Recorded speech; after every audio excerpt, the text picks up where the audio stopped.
This broadcast, presented by Squirtle and its partner schools, is not to be reproduced or retransmitted in any form. The content and descriptions on the platform may not be disseminated without the written consent of Squirtle and its partner schools. The thoughts and opinions shared on Squirtle's platform are those of the individual and do not necessarily reflect the views of the organization or its partners. Squirtle does not tolerate or condone hateful, bigoted, or divisive content. We want to thank our schools, advertisers, and individuals that have joined with us in our mission to build community around the local school.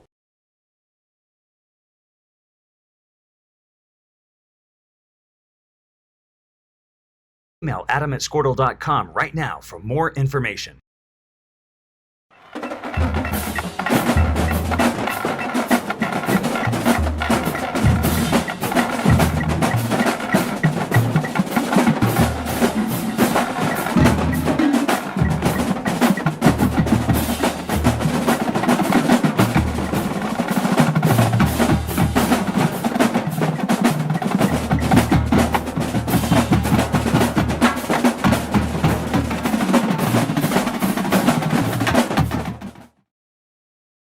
For 31 years and counting, Community State Bank has taken great pride in being your hometown bank. With branches located in Cashion, Dover, and Hennessy, CSB strives to reflect the small-town hospitality these communities are known for. Our friendly staff is here to serve you and provide one of the best banking experiences around, equipping our customers with the latest in banking technology combined with a personal, down-home relationship. Come into one of our local branches or visit us at www.mycsb.com. Community State Bank, small-town banking, the way it should be. Member FDIC. Christy Perry is a Cashion-based attorney providing clients in Oklahoma with trusted, experienced legal counsel regarding wills and trusts, bankruptcy, and other areas of law. Flexible scheduling is available to discuss your options, and your first consultation is free. If you need assistance regarding a legal matter, call your local Oklahoma licensed attorney, Christy Perry, at 918-373-0882. Check. 1, 2. 1, 2, 3, 4. Hit. 1. Hut.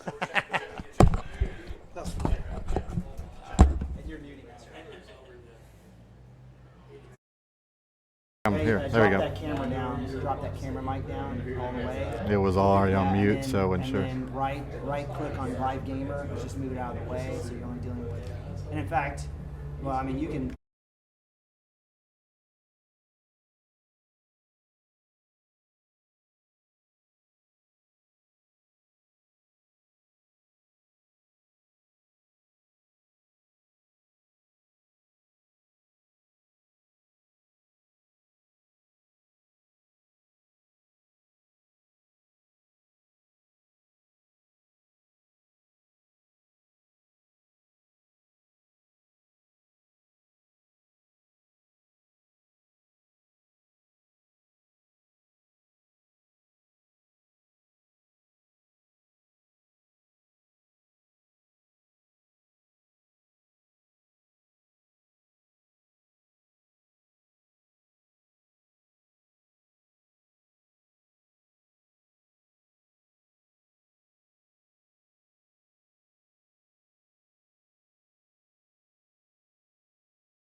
All right, welcome to Cashion Wildcat TV Spring 22 baseball production live from Palmer Field. It is state tournament time here live with the Cashion Wildcats taking on the Ampo Panthers.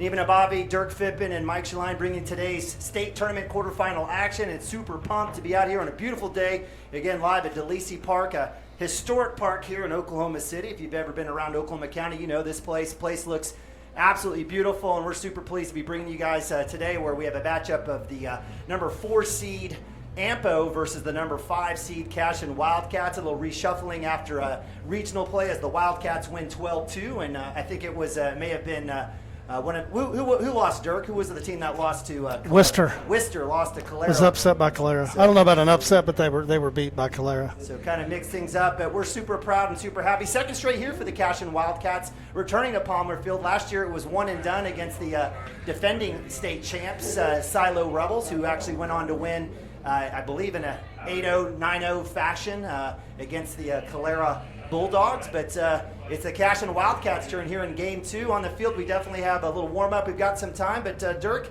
super excited. We kind of expect to be back here, though, right? No, I think, the goal is to get here and not just get here like last year, but the goal is to get here and win.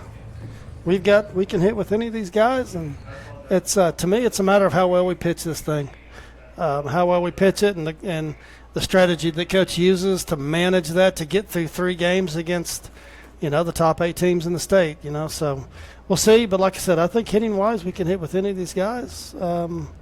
I look for us to score runs. It's just a matter of how well do we pitch it, and do we throw enough strikes to keep these bats down. I really like our first-round draw with Ampo. We played these guys. If you paid attention, you've been around and been watching, we played them earlier in the season, and Mike can speak to it a little bit more than I can, but I promise you the wind that day was probably blowing 40 miles an hour, and it just totally impacted the game. And obviously it impacted both teams, Right. But we had some balls that were just – I felt like we hit the ball a lot harder than they did that day. We hit some balls at them, and I know that's baseball, but with the wind, it's just – and then we had a couple defensive errors that really cost us a couple runs. So I think all 4. Right. yeah, so I love our chances in this first round.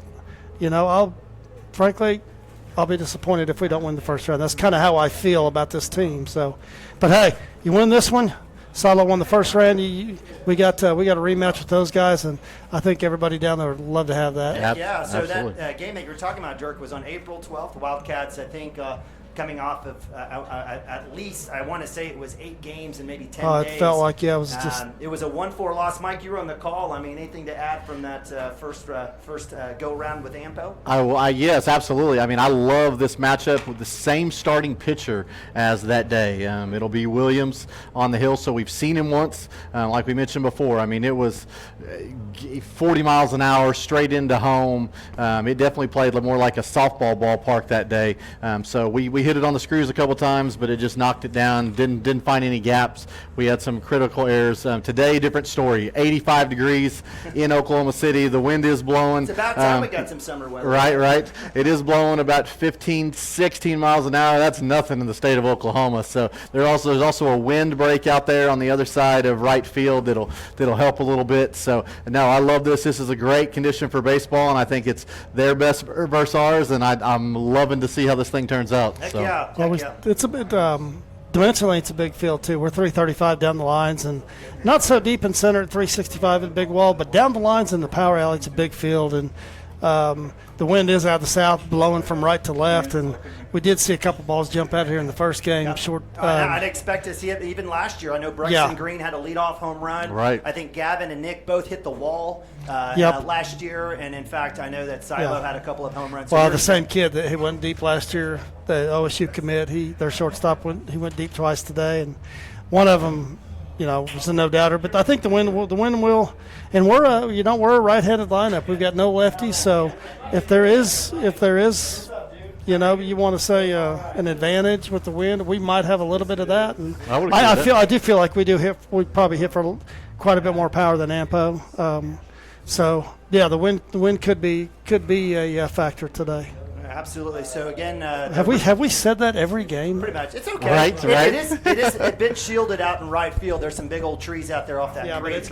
it's coming across, and the two balls that I saw just hooked, and they just, once the wind grabbed hold of them, they're gone. Right. So road to state here for the Amber Pocasset Panthers, again led by Coach Cheyenne Graham, 25-6. Overall ranked 5. They are the 4 seed here in the tournament after the reseeding.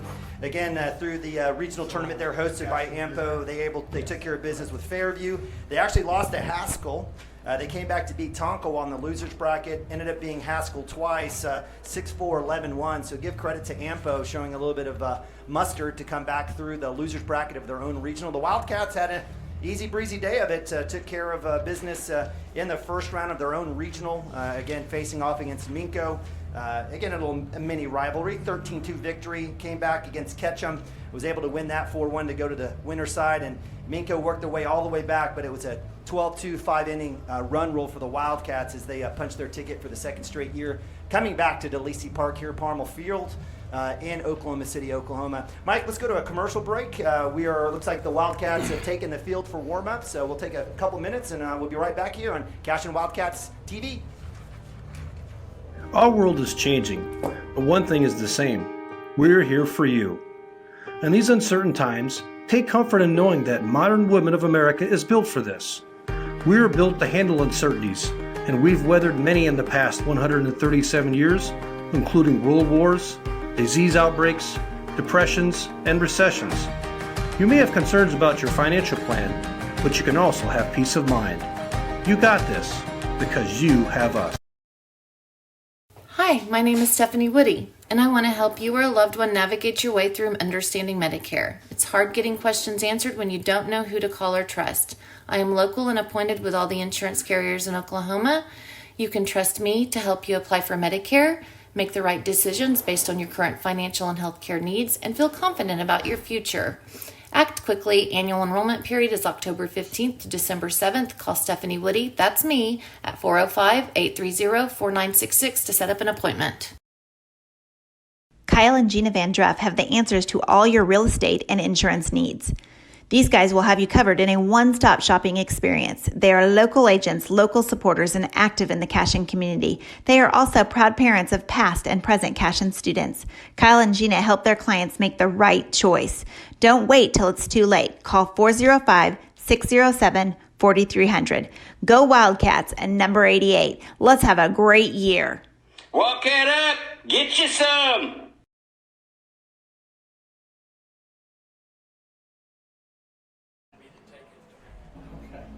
All right, welcome back to Cashion Wildcats TV, live from Palmer Field at DeLisi Park in Oklahoma City, Oklahoma, where we have quarterfinal action where your Cashion Wildcats are taking on the AMPO Panthers. Appreciate you guys joining us here today. It's a beautiful but hot day, typical Oklahoma, I guess, May, June type of weather. But again, joining me up here in the palatial press box here at DeLisi Field or at DeLisi Park is my man Dirk Phippen, as well as Mike Shaline. We appreciate you guys joining us. We had 1,000 folks joining us for each game through regionals. Again, so almost, well over 3,000 folks, and we hope that and we hope this is going to be a good experience for you guys. And appreciate you guys joining us here, free of charge on the Squirtle platform. We can't do it without our fantastic sponsors. And again, big shout out to Sammy Jackson, Superintendent, Coach Hardaway, writing the check to the OSSAA so we could broadcast this to you guys free of charge. So as we take a look at the starting lineups for the AMPO Panthers, leadoff Kyle Williams, pitcher, Sean Talent, right fielder, batting 3-hole, Tyler Shaw, second base, Wyatt Harrell, DH, 4-hole spot, Lawson Braden, center field, batting 5th, batting 6th is Jared Jones, shortstop, number 7, Braden Bingham, first baseman, is in the 7-hole. 8-hole, Brian Anglin, third at third, and batting a cleanup, bottom of the lineup, I guess, number 9, Boston Toentai, I believe that's how you pronounce it. Toentai.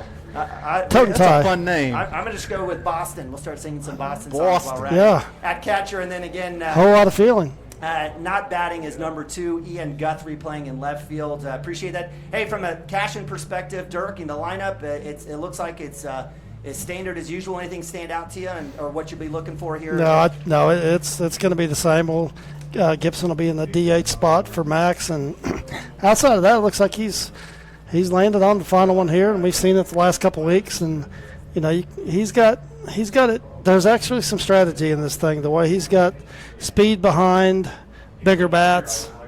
He's got speed behind contact hitters that get on, and contact hitters behind guys that can run. So, but that's going to be, I'll run down through that. That's going to be Lagasse in the 1 hole, Frazee hitting in the 2, Cotter hitting in the 3, Wilson in the 4, the Bobby in the 5, Derek in the 6 hole, Fippen in the 7, and then we talked about Hunter. Hunter Gibson will be hitting in the 8 hole today. He'll be hitting for Max, who'll be playing right, and then you got Ben Harmon sitting there in the 9 hole. So critical. It's critical today, guys. I mean, no mistakes. You got to know what you're doing before the ball's pitched, and know your situations at the plate, and you got to steps got to be right. Everything's without stressing out about it and putting too much pressure on yourself. These kids know how to play, but this is one of those games that this could be. I think it's going to be 6-7, 8-7 right in there. It's kind of what I'm thinking. Right. So got to play clean. Just know what you're doing before the ball's hit, and just go execute. And I love our chances that we're back here for a second year in a row. The kids were at this same field last year. They know what to expect. They know the starting lineups when you go out on that white chalk, and you get kind of the nerves out already. And I think there's a big plus with Noah down on playing Ampo, but you're not playing silo first out of the gate here. So I think it definitely is a different mindset. Absolutely. I mean, we saw that with football in 2019. They lost to Ringling. They came back and won in 2021 and 2022. Basketball, we had the COVID year, but then the next year they lost in the first round. The next following year, last year, this past season, made it to the finals, right? Basketball. Yeah. So you spot on in regards to your assessment of that. I agree. You got 3 seniors on that team last year, and they were all huge contributors. But at the same time, for those 3 as well as the rest of them, first time for that bunch to be here. And it's like, everything was new, and that's not the case this year. You walk in, it's like, let's go play baseball. I mean, even same ball field, which doesn't happen very often. So. Right. Amen. So it looks like both teams are hitting their dugouts, getting warmed up. Cashion will be the visiting team, so we'll be batting first for the Wildcats, and they're great. We can't let Coach flip anymore. That's just it. Hey, he did win the game against Ketchum. The championship game? No. Yes, he did. Yeah, he did win that one. So all right, so he's 1 for 100. He still needs to stay away from the Choctaw Casino. So nonetheless, the Wildcats will be in their gray tops, gray bottoms, gray hats, red bills, red trim, maroon trim. It'll be the Ampo Panthers, green tops, white pants, and green stirrups. And if the Choctaw Casino wants to advertise with us, we'll take it. Heck yeah. Absolutely. Absolutely. Again, we love all of our fantastic sponsors here. And as a reminder, I know there's going to be some folks from Amber Pocasset watching. We're so glad that you're joining us. But remember, this is Homer Television. I don't have a slick voice. I'm like, hey, how you doing? You're not going to get that with this broadcast. This is 3 dads out here having a good time. We're going to keep it professional. But this is Homer Television for the Cashion Wildcats. So if you feel like we don't agree with what's happening on the field or not happy, that's okay. Hit the mute. You're not going to hurt our feelings. But we appreciate you joining us again, part of the #1 streaming service, high school streaming service in the entire state, and tiny old Cashion, Oklahoma, 865 people. But appreciate you guys joining us. And again, a big shout out to OSAA allowing us to be a part of this. We'll certainly make sure and give our thanks to there. We can't do it without them. We've got some celebrities up here. There was a Michael Swisher sighting as well. But ultimately, big thanks. And while we're giving out thanks, we're going to give out a big thanks to our officials. Again, if you want to be an official, there is a shortage. So definitely love for you to come out. You're going to say something, Mike? Please come out. Please. Well, hey, since you're talking about the officials, there is 3. There's 2 in the field, 1 behind the plate. Fantastic. So, we got another guy out there to help get things right, and it's a good crew. I've seen them. They've worked this thing for. Better knock on wood. In fact, one of them. This is his last year. I talked to him a little bit before the game, but yeah, we got 3 of them out there. So get it right, fellas. And there are, as an official, you earn your right to go to the state tournament. This is sometimes that people take a lot of pride in. These officials that have done this have done this a long time, and this is a goal. This is a bucket list thing for them to call the state tournament. So these guys are locked in.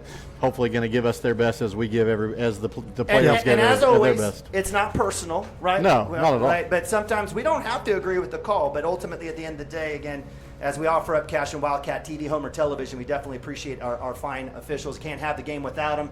and absolutely glad to have a three-man crew out here for us. Yeah.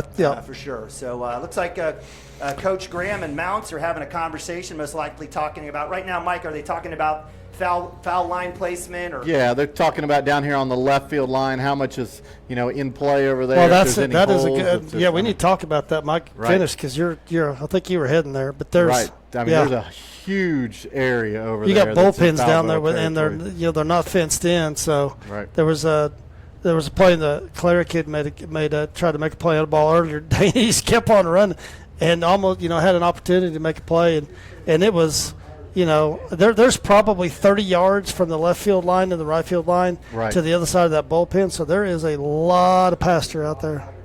All right. So, again, fantastic grass. I mean, this place is in great shape. Wonderful cuts on the field here at Palmer Field. And we're super excited as the Cashion Wildcats get ready to take on the Ampo Panthers, Amber Pocasset. Again, appreciate you guys joining us here on Cashion Wildcats TV as the coaches head to their dugouts. Final predictions. Dirk, we'll start with you. 9-6 Cashion. All right.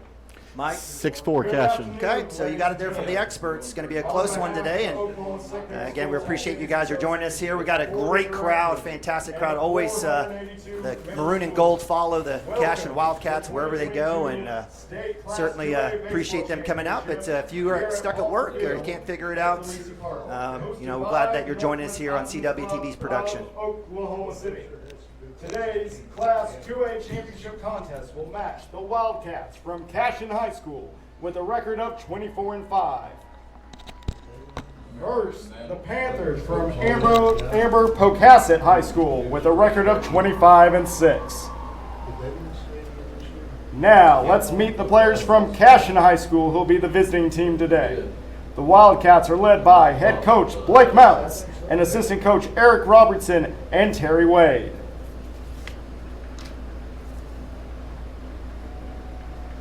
Let's meet the reserves for the Wildcats. Number 2, Chandler Christensen.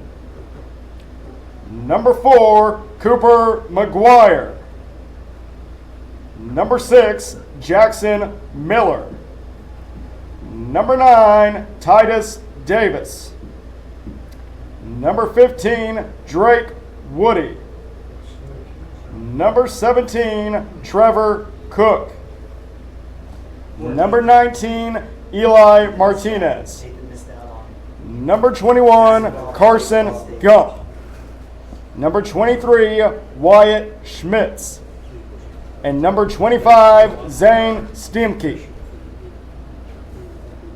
Now, let's meet the starters for the Wildcats. Leading off and playing center field, number 1, Landon Lagasse.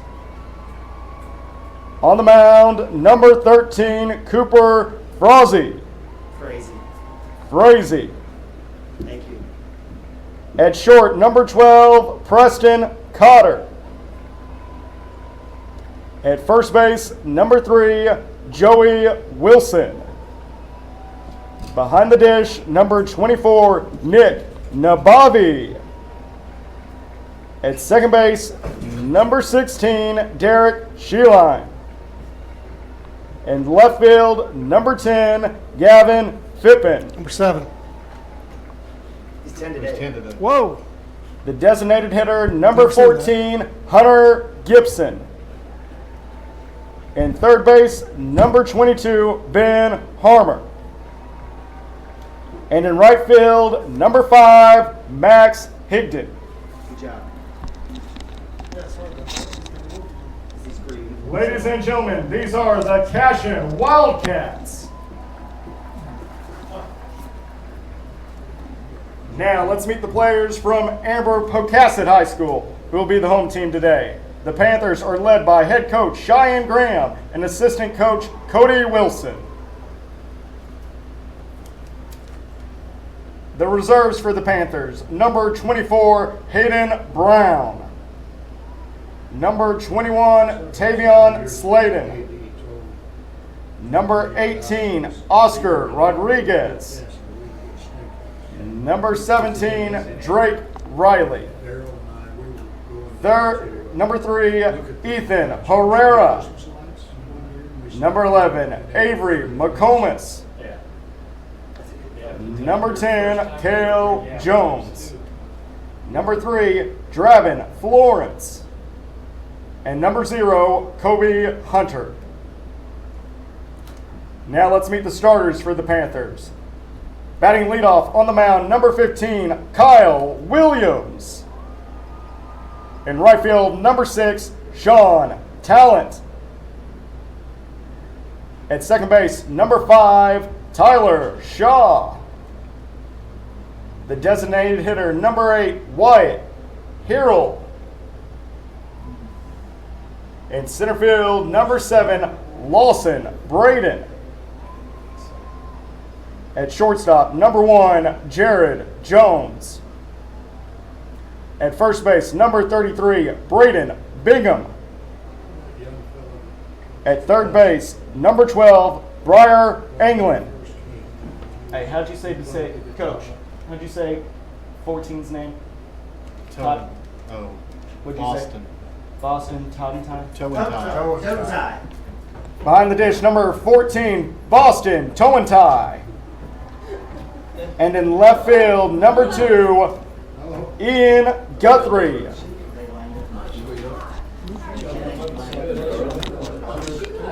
Ladies and gentlemen, these are the Amber Pocasset Panthers.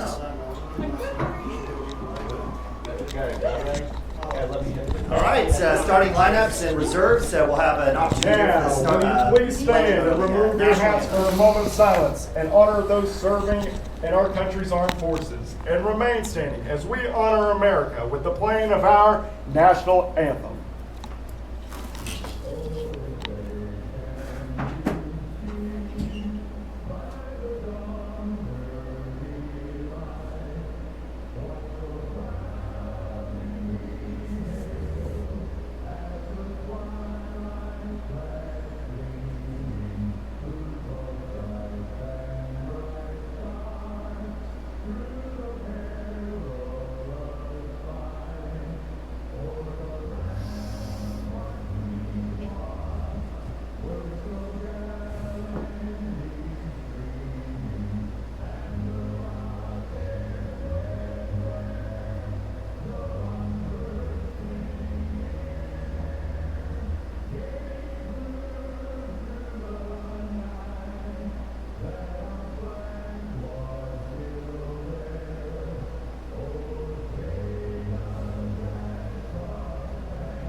All right, God bless America, the greatest country in the entire galaxy. We talk about it every game. So blessed to be here. Good luck to both teams, and let's play ball. Another great opportunity here for the Cashion Wildcats to try to add to that trophy case. It starts today here live from Palmer Field at DeLisi Park in Oklahoma City, Oklahoma, as the Cashion Wildcats taking on the Ampo Panthers. Neiman Ababi, Dirk Pippen, and Mike Shaline bringing you today's action live on Homer Television for the Cashion Wildcats here on CashionWildcats.tv.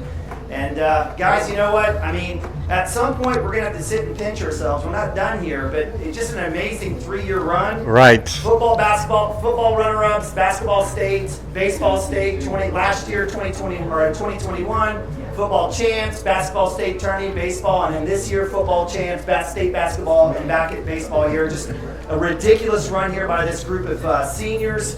Big help with the guys before them and the guys under them, but it's as Sammy Jackson always says, it's a great day to be a Wildcat, and let's hope to have a good game here today. As again, the Wildcats will be the visitors and batting first. Yeah, no panic in these guys, right? You just ran off a lot of hardware there. I mean, just one after the other, and how many practices went into that. I mean, it's just amazing.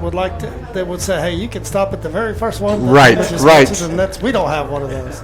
But he's like, he needed all 10 fingers right there. Again, amazing. A town of 865 with 180 students. One of the smaller schools here in the state tournament. Again, doing great work in 11-man football as well as basketball and baseball over the last 3 years, making it to the big dance in every place.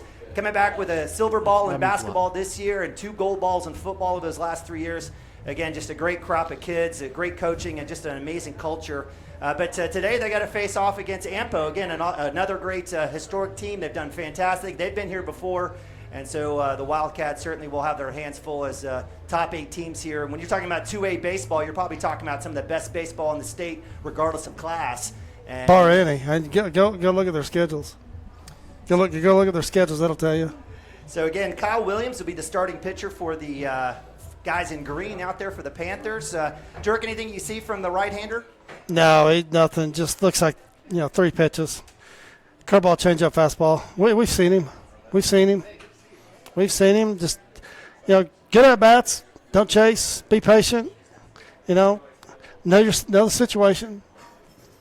All right, so with that, Landon Lagasse, senior, wide receiver for the football team, all-stater, basketball, made several all-state teams as well. Will be leadoff for the Wildcats, and you've talked about this before, Dirk. It's about seeing pitches, right? Your leadoff here, and give your team a chance to take a look to see what's happening. And well, we don't have a deep staff. We have a bunch of guys that can throw, but we don't have a bunch of overpowering arms, and frankly, they don't either. But yeah, the more pitches you can see. As the longer this game goes on, the better we are. Crazy. First pitch, strike. So Lagasse doing his job at leadoff, taking a look. And we'll go down 0-1 here for Frazee against Williams. Again, beautiful day out here at Palmer Field at DeLisi Park. Breaking ball drops down, swung on and missed for strike 2. So quickly, Lagasse falls down 0-2 in the count. We saw Williams last time. Likes to work the outside a lot, so.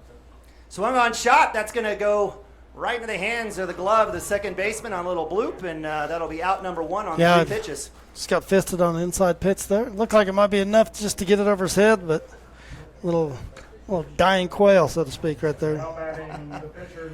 That'll be out number 1. So quick start here for the Panthers with Kyle Williams, 3 pitches and first out. That'll bring up right-hander sophomore Cooper Frazee. First pitch outside for ball 1. The Wildcats used to playing on that turf. Any adjustment here for the Wildcats in the box or in the field? Nope, not a bit. Okay. Not on the hitting side. It's about the pitches you see. I don't think they'll throw to our 2 and 3. I'd be surprised if they paid attention. So inside pitch for balls. I think they'll throw around them. Let me just say that. 2-0 for Frazee.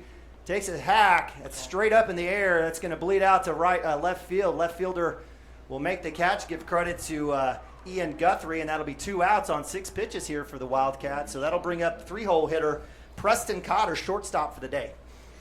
Now batting shortstop, number 12.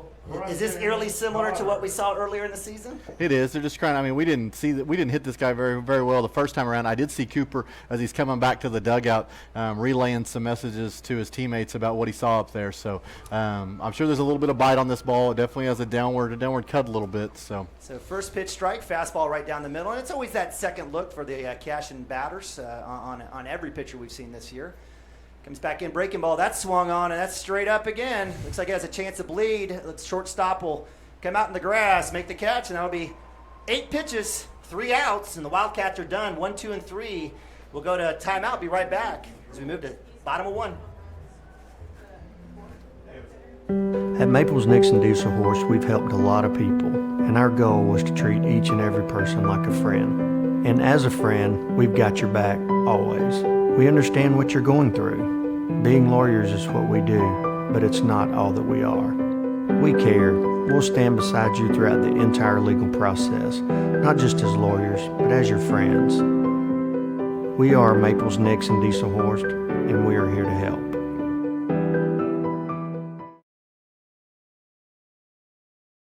Founded by Jesse and Amy McCracken, Rural Pest Solutions is a Cashion-based, family-owned and operated company. Our focus is on providing the highest level of customer service while effectively treating many common invaders, including spiders, ants, roaches, mice, mosquitoes, fleas, ticks, and termites. Flexible scheduling and superior customer service are our top priority. Call us today to schedule your appointment. 405-283-6565. Cashion FBC is a church seeking to grow in Christ and our love for the body of Christ. With ministries from children to youth to adults, we strive to present the gospel in an engaging and meaningful way. Sunday school meets at 9:45 a.m. and worship starts at 11 a.m. Children and youth meet on Wednesdays at 6 p.m. Please check our website at cashionfbc.org for more information, and we hope to see you this Sunday, located a half-mile east of Cashion.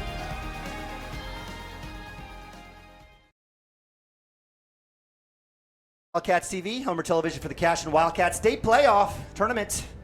Quarterfinals live from Palmer Field at DeLacy Park in Oklahoma City. Neiman Abavi, Dirk Fippen, Mike Shaline bringing today's action as the Wildcats are taking on the Ampo Panthers. We find ourselves here at bottom of one. Wildcats are the visiting team. On the bump is Cooper Frazee, and it was 1-2-3 for the Wildcats. Wasn't necessarily too pleased with our approach there. But 8 pitches, six of those were strikes. So it's like, the two balls we got one fisted, but the two balls that Cotter and Frazee here were just both right down central. They just a tad underneath them. So with that, the Wildcats again move to defense. Bottom of one, leadoff batter here is Kyle Williams, the pitcher, number 15, right-hander for the. One thing about this team, they can run. They can run, and it's important to field the ball cleanly and get rid of it.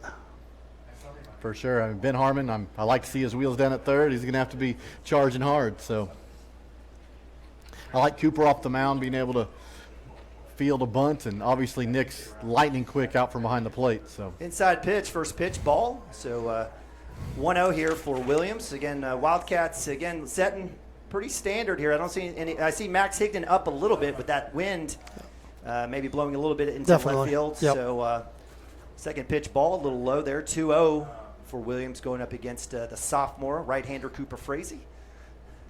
Comes back, gets that pitch strike, so moves the count 2-1. So nice comeback there as Williams now will get that bat off his shoulder and see what the Wildcats can get him to do here. Comes back in, he takes a hack inside handle. That's foul ball, so that moves the count 2-2. I like Cooper so far, living low. Was a little bit worried. He's got a little bit of a shoulder issue he's dealing with. Sometimes that'll cause the ball to be a little bit high if you don't want to finish. It's tournament time. But he's doing a great job. Breaking ball. No, that's ball 3, young man. That's ball 3, big fella. That's okay. 15, I like the idea. And you know what? I'm going to say we've typically seen this double jinx the batter when they think they've got the walk. So let's see what happens here. Full count, 3-2 as Frazee's breaking ball just misses up high. Hey, you still don't have to throw something down the middle here. Gets a swing, strike 3, and that's out number 1 as Frazee knocks down Williams, pitcher versus pitcher, and that'll bring up two-hitter number 6, Sean Talent, right fielder. Great job, Cooper, getting the inning started right. Right fielder, number 6, Sean Talent.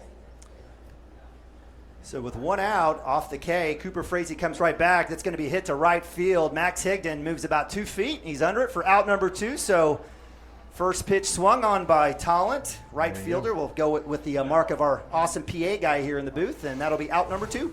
Tell you what, the wind has picked up even more, fellas. I mean, there's the leaves off those trees are blowing out there across Max as he's making that catch, and it has picked up a little bit more, and it's blowing pretty hard.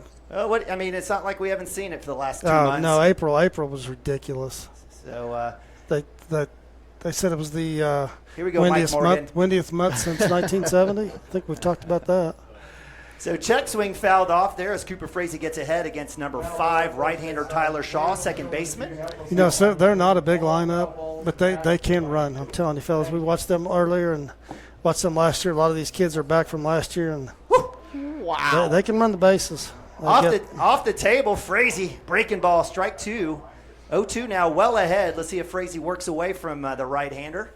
Again, well ahead, looking for that third out. Hey, they can run the bases, but it doesn't matter if they don't get on, right? Swung on, fouled off. It's the bat cage. The bat cage. The back cave? The back fence. The back stop. Batman. I thought you said the back cave. We said Batman. But that'll keep it here 0-2 as Frazee takes a look. Breaking ball, drops it in. Yes, sir! Rings him up. That's strikeout number 2 on the day. Out number 3 as the Wildcats send the Panthers 1-2-3 back to the dugout. We'll move to top of 2, 0-0. Be right back right after this. Dr. Matt Dieselhorst at Dieselhorst Sports and Orthopedics can help you get game day ready. Dr. Dieselhorst works with athletes of all ages, taking a coordinated approach to accelerate return to play and maximize athletic performance. His work with pros in sports training, injury prevention, bracing, functional rehabilitation, and imaging works seamlessly with his medical and surgical expertise. Get started by going to Dieselhorst Sports and Orthopedics. Let Dr. Matt Dieselhorst get you back on the field, backing all Oklahoma athletes on the field and off.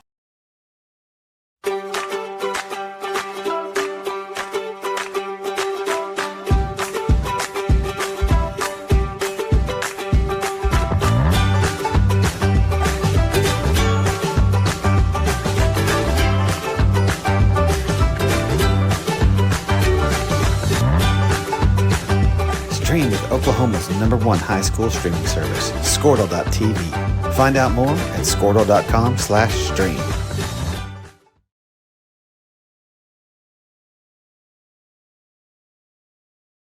Well, welcome back here to Palmer Field here, Cashion Wildcats TV quarterfinal playoffs here, Class 2A, as the Cashion Wildcats taking on the Ampo Panthers. Wildcats went down 1, 2, and 3 in the top of 1. As we move to top of 2, it'll be Wilson, Nabavi, and Shaline. Let's see if the Wildcats can get a base runner here again. Kyle Williams, the right-handed pitcher here for the Ampo Panthers. Who threw less pitches that inning, Dirk? Yeah, he threw 8 pitches last inning, and only 2 of those were balls. So he just came up and into Joe. Joe's sharing a look with him there. I like it. Up top, 1-0 here. Second pitch, same spot. Good call there by the umpire. There played ump. Big shout out to our officials. We can't have the game without them. Count moves to 2-0. On deck is Nabavi, catcher senior. So senior here for the Wildcats. Up top, ball 3. Sure would have loved to have someone on the base path there. And we have I would say what do you call it? Intermediate backstop depth. It's not a full 60. No, it's not. No. It's not. But it's good. There's some depth back there. There's plenty of room. There's plenty of room to be able to run the bases. So unlike the it's just a matter of that's a good point. We got to be make sure you're getting good reads and know where the ball's at. So a little conversation here with catcher. That is Boston Totentai with his man Kyle Williams. He'll get that reset. 3-0 here for Joey. Auto take for the senior right-hander. You don't give him the green light at state? I don't know. No way. No way. So fastball inside half. That'll move the count to 3-1. Give credits for Williams coming back on that one, throwing a meatball down the middle. Let's see if Wilson gets this one on court.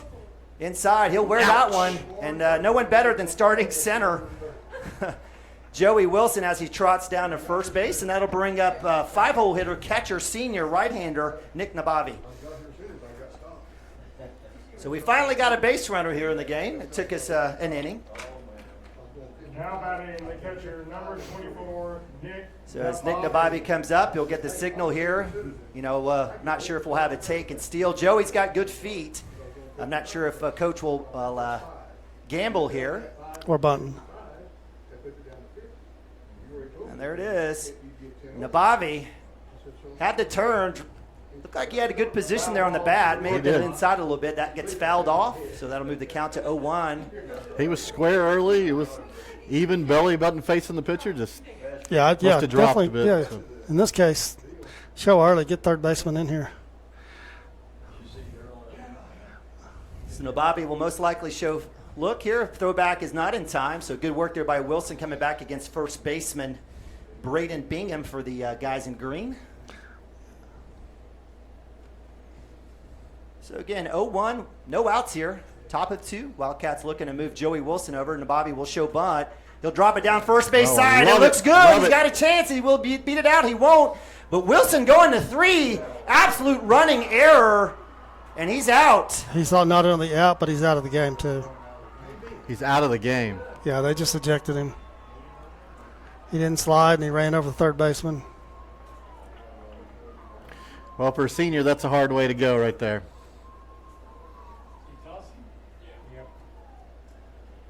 So correct call there as Dirk offered up, and what was going to be a close game is now absolutely a tough situation for the Wildcats. Looks like Coach Graham's going to come check out his his shortstop here, I think, who may have been on the cover on that play. I'm not sure. Maybe just have a conversation. So, again, Joey's got a slide on there. It's not like it's a play at home, and Joey pulling back. And I guess that's where playing football can get the better of you, trying to knock that ball loose. And help me understand, why did we turn Wilson to go to 3? No reason to. Do you think Joey missed the call? No, I think I don't. One out, I don't. scoring position. There's no reason to go there. Not with his speed. There's no reason to go, and I don't know if he was sent or not, but either way, he's got to get down. And second baseman, number 16. So now what would have been a 1-out, essentially sack to move Joey Wilson to 2, now is 2 outs with Derek Shaline up to bat, the sophomore do-it-all, and a utility for the Wildcats. Right-handers playing second base today. He'll get the call. We'll see what happens. Yeah, I mean, we have a guy in scoring position there, and with Derek, who's been hitting the ball well, and now we don't, and got some work to do now. There's at first pitch up top just a little bit. Zone, trying to figure out our umpire zone. That one I would have called, but he certainly comes a little high. Be interesting to see what we do at first base. My guess is we'll see Max go to first. And it's a hit to right. It's deep in the gap. And nice track there by the right fielder. Give credit to Sean Tallant with the chase nice down. Play. And that's a very, very nice play. And so what was looking good for the Wildcats after Joey Wilson getting hit by pitch, getting the first base, turns into another 1-2-3 inning for the Wildcats as they go down. And as we move to bottom of 2, Wildcat 0, Panther 0. Legacy Insurance and Financial Services is proud to be on Main Street in Cashion, Oklahoma, supporting our Wildcats while writing business throughout Oklahoma and surrounding states. Legacy agents who share over 40 years of experience will shop many carriers to fulfill all of your insurance and investment needs. We welcome face-to-face meetings, but if your needs require an online virtual relationship, we are versed at those too. Let the team of Chris Gibson, Chris Cochran, Aaron Phoenix, and Christina Branson at Legacy Insurance and Financial Services help you build your own legacy, one you will be proud to live and to leave. Team up with Pioneer iVideo and start streaming the most popular TV shows and movies from your favorite devices today. Download the iVideo app and start watching anywhere in your home using Pioneer Internet. Each package includes free high-definition and cloud DVR features like video on demand, Restart TV, and Replay TV, just in case you forget to record a program. Visit GoPioneer.com for more details and compatible devices. Some restrictions apply.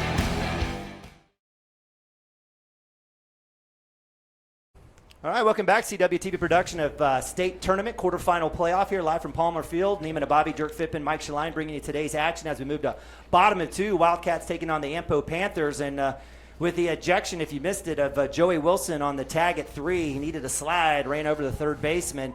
Well, that's an umpire's call there. He felt like it was malicious. And it looked malicious. Yeah, I don't know that Joe intentionally went after him, but he definitely lowered the shoulder, and he should have got down. Should have got down, but now what really hurts is, that's your 4-hole hitter sitting over there. And, hey, we got Gump will slide into his spot, and he's going to play second. Derek's going to move over to first, and so we need the rest of this lineup to deliver. So first pitch for Frazee taking on number 8 4-hole hitter Wyatt Harrell. DH is up top for ball 1. Comes back, second pitch, that's swung on. That's deep foul. You talked about those deep fences there in the bullpens. As Higdon says, I ain't got a chance at that one. So that'll move the count to 1-1 here as Cooper Frazee gets set. Again, freshman for senior here. So, again, Gump coming in a little bit low there for ball 2 at second base. And, Gump's played a ton of defense this year, but I don't know how many plate appearances he's had. A bunch in the JV, but this is a state tournament. He was over there against Kingfisher, I believe. So he's seen some good baseball. You kind of hope his approach is just, hey, get up there, shorten up, and just try to get the ball in play and do my job. And he's done that. He has. He's done that. He's going to be a good player. Absolutely. So with the foul, that'll move the count to 2-2 here. Again, lead off here, bottom of 2, Wyatt Harrell, right-hander number 8, stares at check swing. No call there as that'll move the count to full. For Frazee against the right-hander second DH. Again, appreciate you guys joining us here at Cashion Wildcats TV. No other changes there in the infield, so we still have Cotter at short, and we've got Ben Harmon at third. Pitch on the edge, ring him! Strikeout number 3. That one's backwards variety. Well, we've seen that call twice now. That ball's on the black, and he's calling it. He's calling it, and if our guys are sitting over there, our guys are in the outfield, they need to be paying attention to that.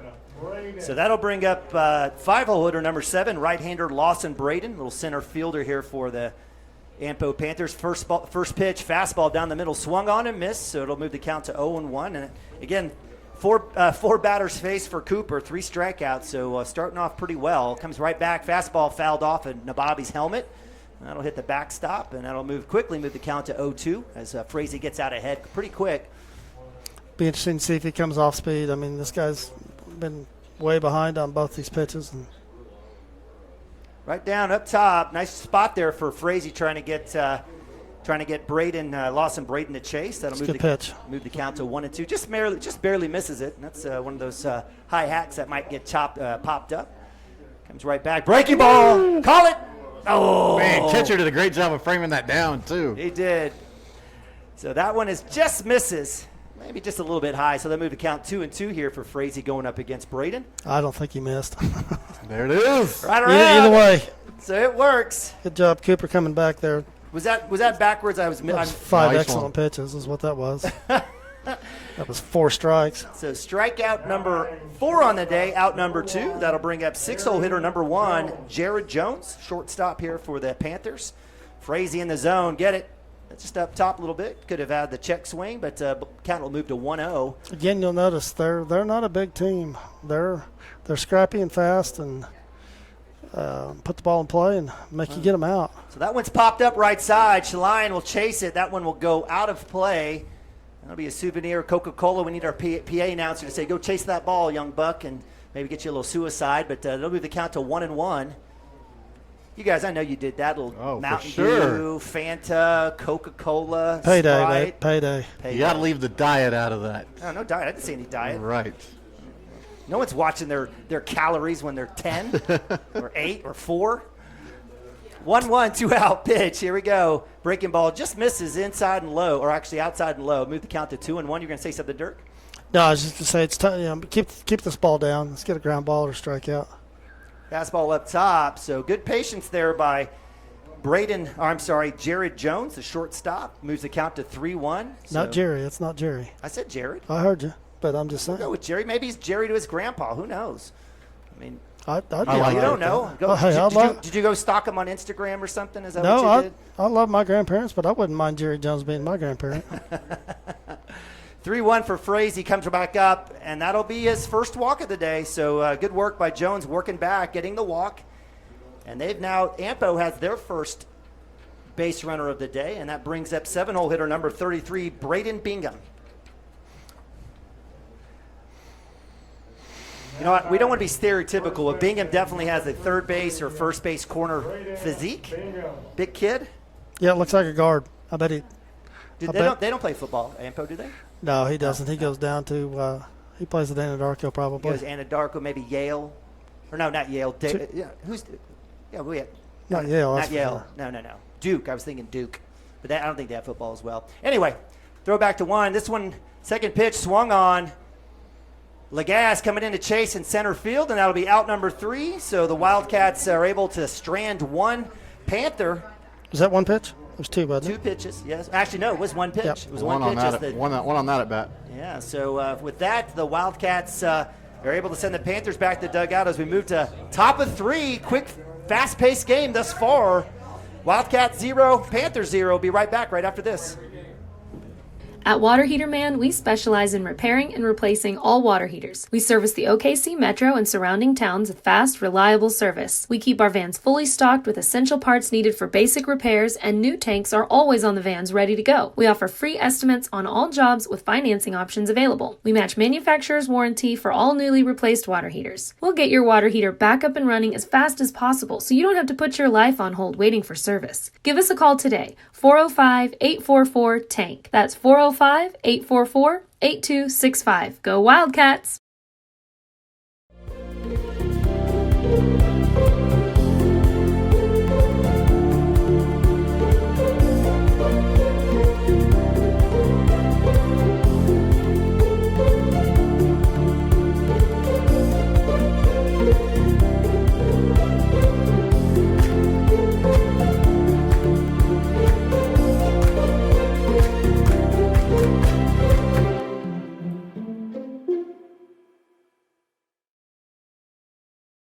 All right, welcome back. Palmer Field, quarterfinal action. Neiman and Bobby, Dirk Fippen, Mike Schlein bringing today's playoff game. Here's the Wildcats game number 2 taking on the Ampo Panthers. So Wildcats, I would say, have been atypical here, but we'll see if we can't get this jump started as we move to top of 3 with Fippen, Gibson, Harmon up to bat for the Wildcats. Again, thanks for joining us. We've had a little bit of a controversial call, or I should say controversial call, but Sitch for the Wildcats is Joe Wilson, the senior, fantastic first baseman. Is he going to be gone if we win? I was going to say, I need to get the book and see if he's gone tomorrow, too. Goodness, that would be a huge loss. I don't know if it's +1 or not. As a big starter for the Wildcats. Gavin Fippen, the senior, stares at first pitch strike. Hammers the breaking ball down the left third base line all the way to the fence at 335, and that'll be a stand-up double, and that's a fantastic leadoff for the Wildcats here at the top of 3. Great job by number 10. Number 10, that's Fippen. just...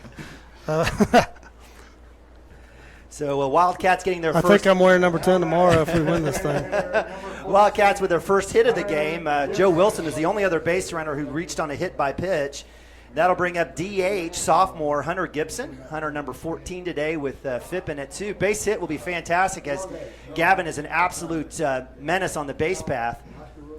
That one's dropped in. Gets the call there, strike 1. Good pitch there by Williams. Yeah, he's calling that outside black, the corner for sure.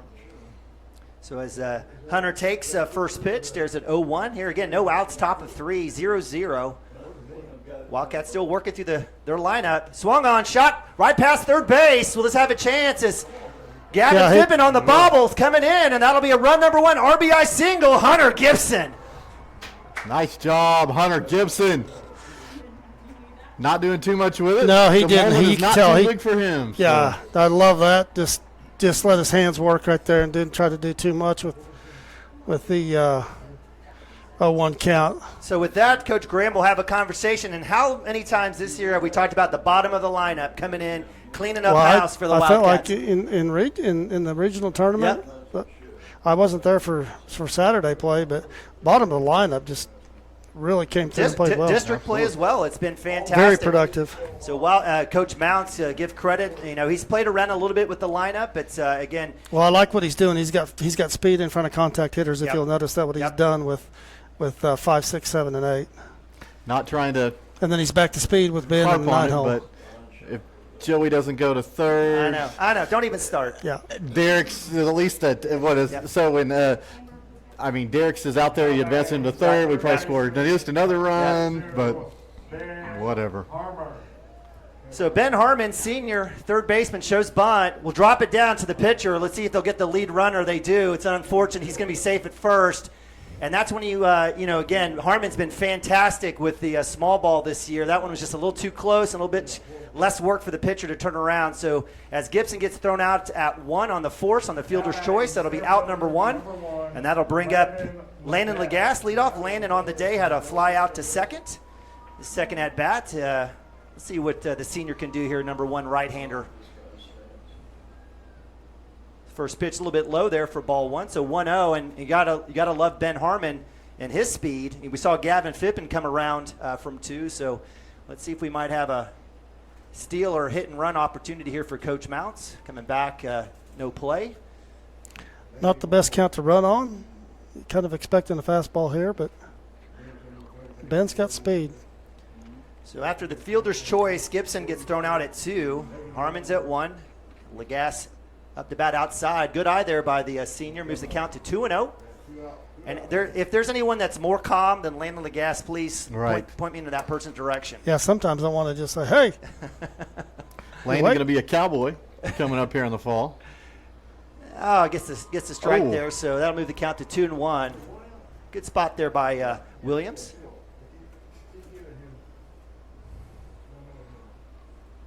Runner feints outside, so good delay, or I guess a good look there by Ben Harmon trying to get into Williams' periphery. Yeah, not another good count to steal in, but definitely a good count to hit in here.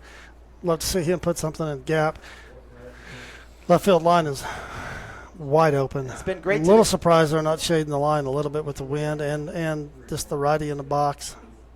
3-1 up top, ball 4. Lagasse moves to first. Harmon trots to 2, and that brings up my man Cooper Frazee Let's see if the Wildcats dealing with first and second with one out with a 1-0 lead. 13, Cooper Frazee.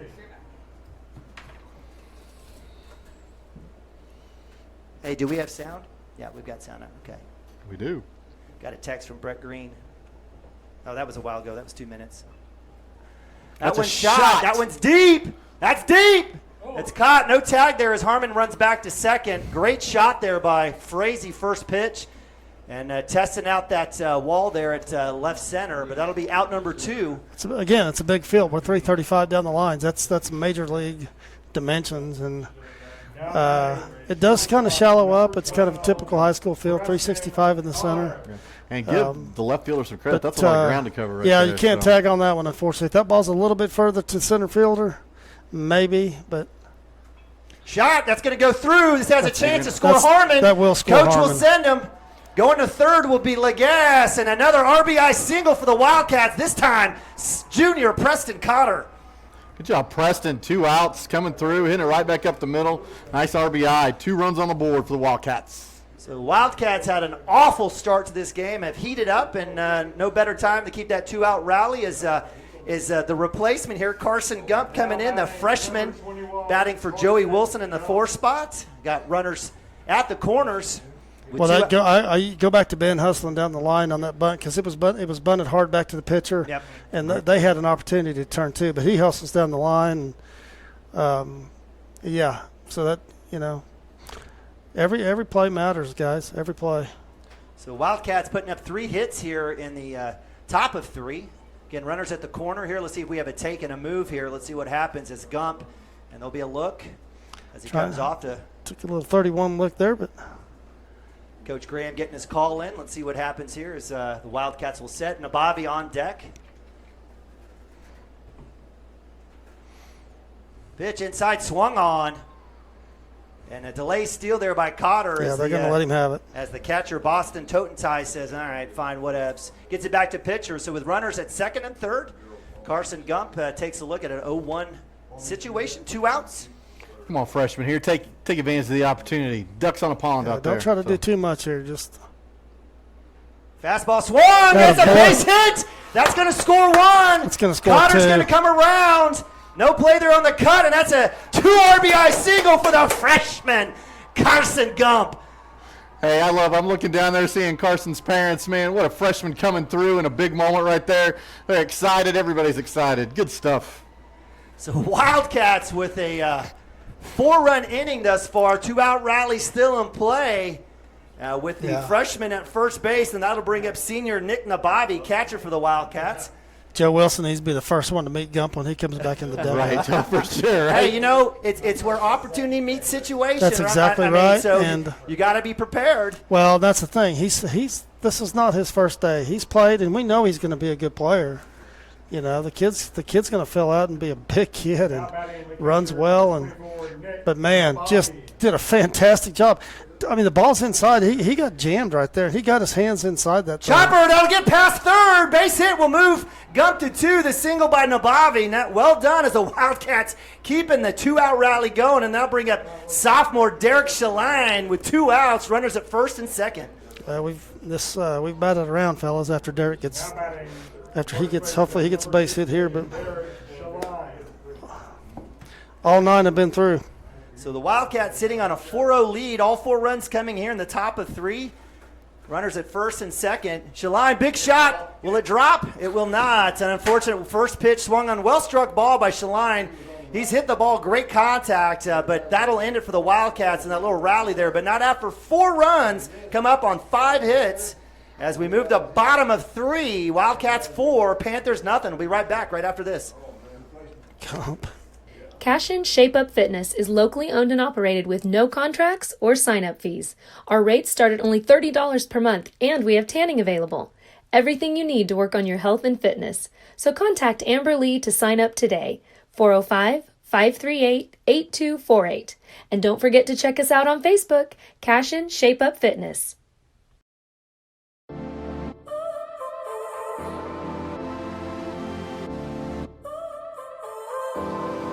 So now you're here again, knocking at my door. A little too late for, I'm sorry for lights went out 'cause you kept cutting the cord, and I started to fade into your gray. This is Grain and Grange Market, the coolest little boutique you've never heard of. Come see us. Wiggins, Sewell, and Ogletree is dedicated to championing our clients through complicated and challenging litigations. We pride ourselves on a proven track record of success brought forth by fierce litigation skills. The lawyers and staff of our firm are dedicated to effective and personalized representation for every client who entrusts our service. Uncompromising integrity, unparalleled results. Call Wiggins, Sewell, and Ogletree, 405-232-1211.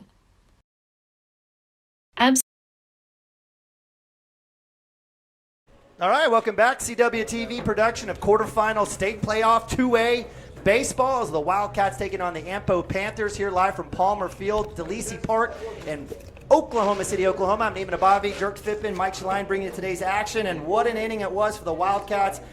A very auspicious start for the Wildcats, but a 4-run inning all started by my man Gavin Fippen. Leadoff hit down the left base line. Wildcats put up 4 on 5 hits and have a big lead here as we move to bottom of 3. Yeah, nothing bigger than what a freshman comes through there with a 2 RBI single up the middle, and he gets jammed on that. He got jammed on the first pitch. He did. Same pitch, he gets his hands inside the baseball and puts it back up the middle, and just 2 runs is 4 runs is a lot different than 2, so that was a huge hit.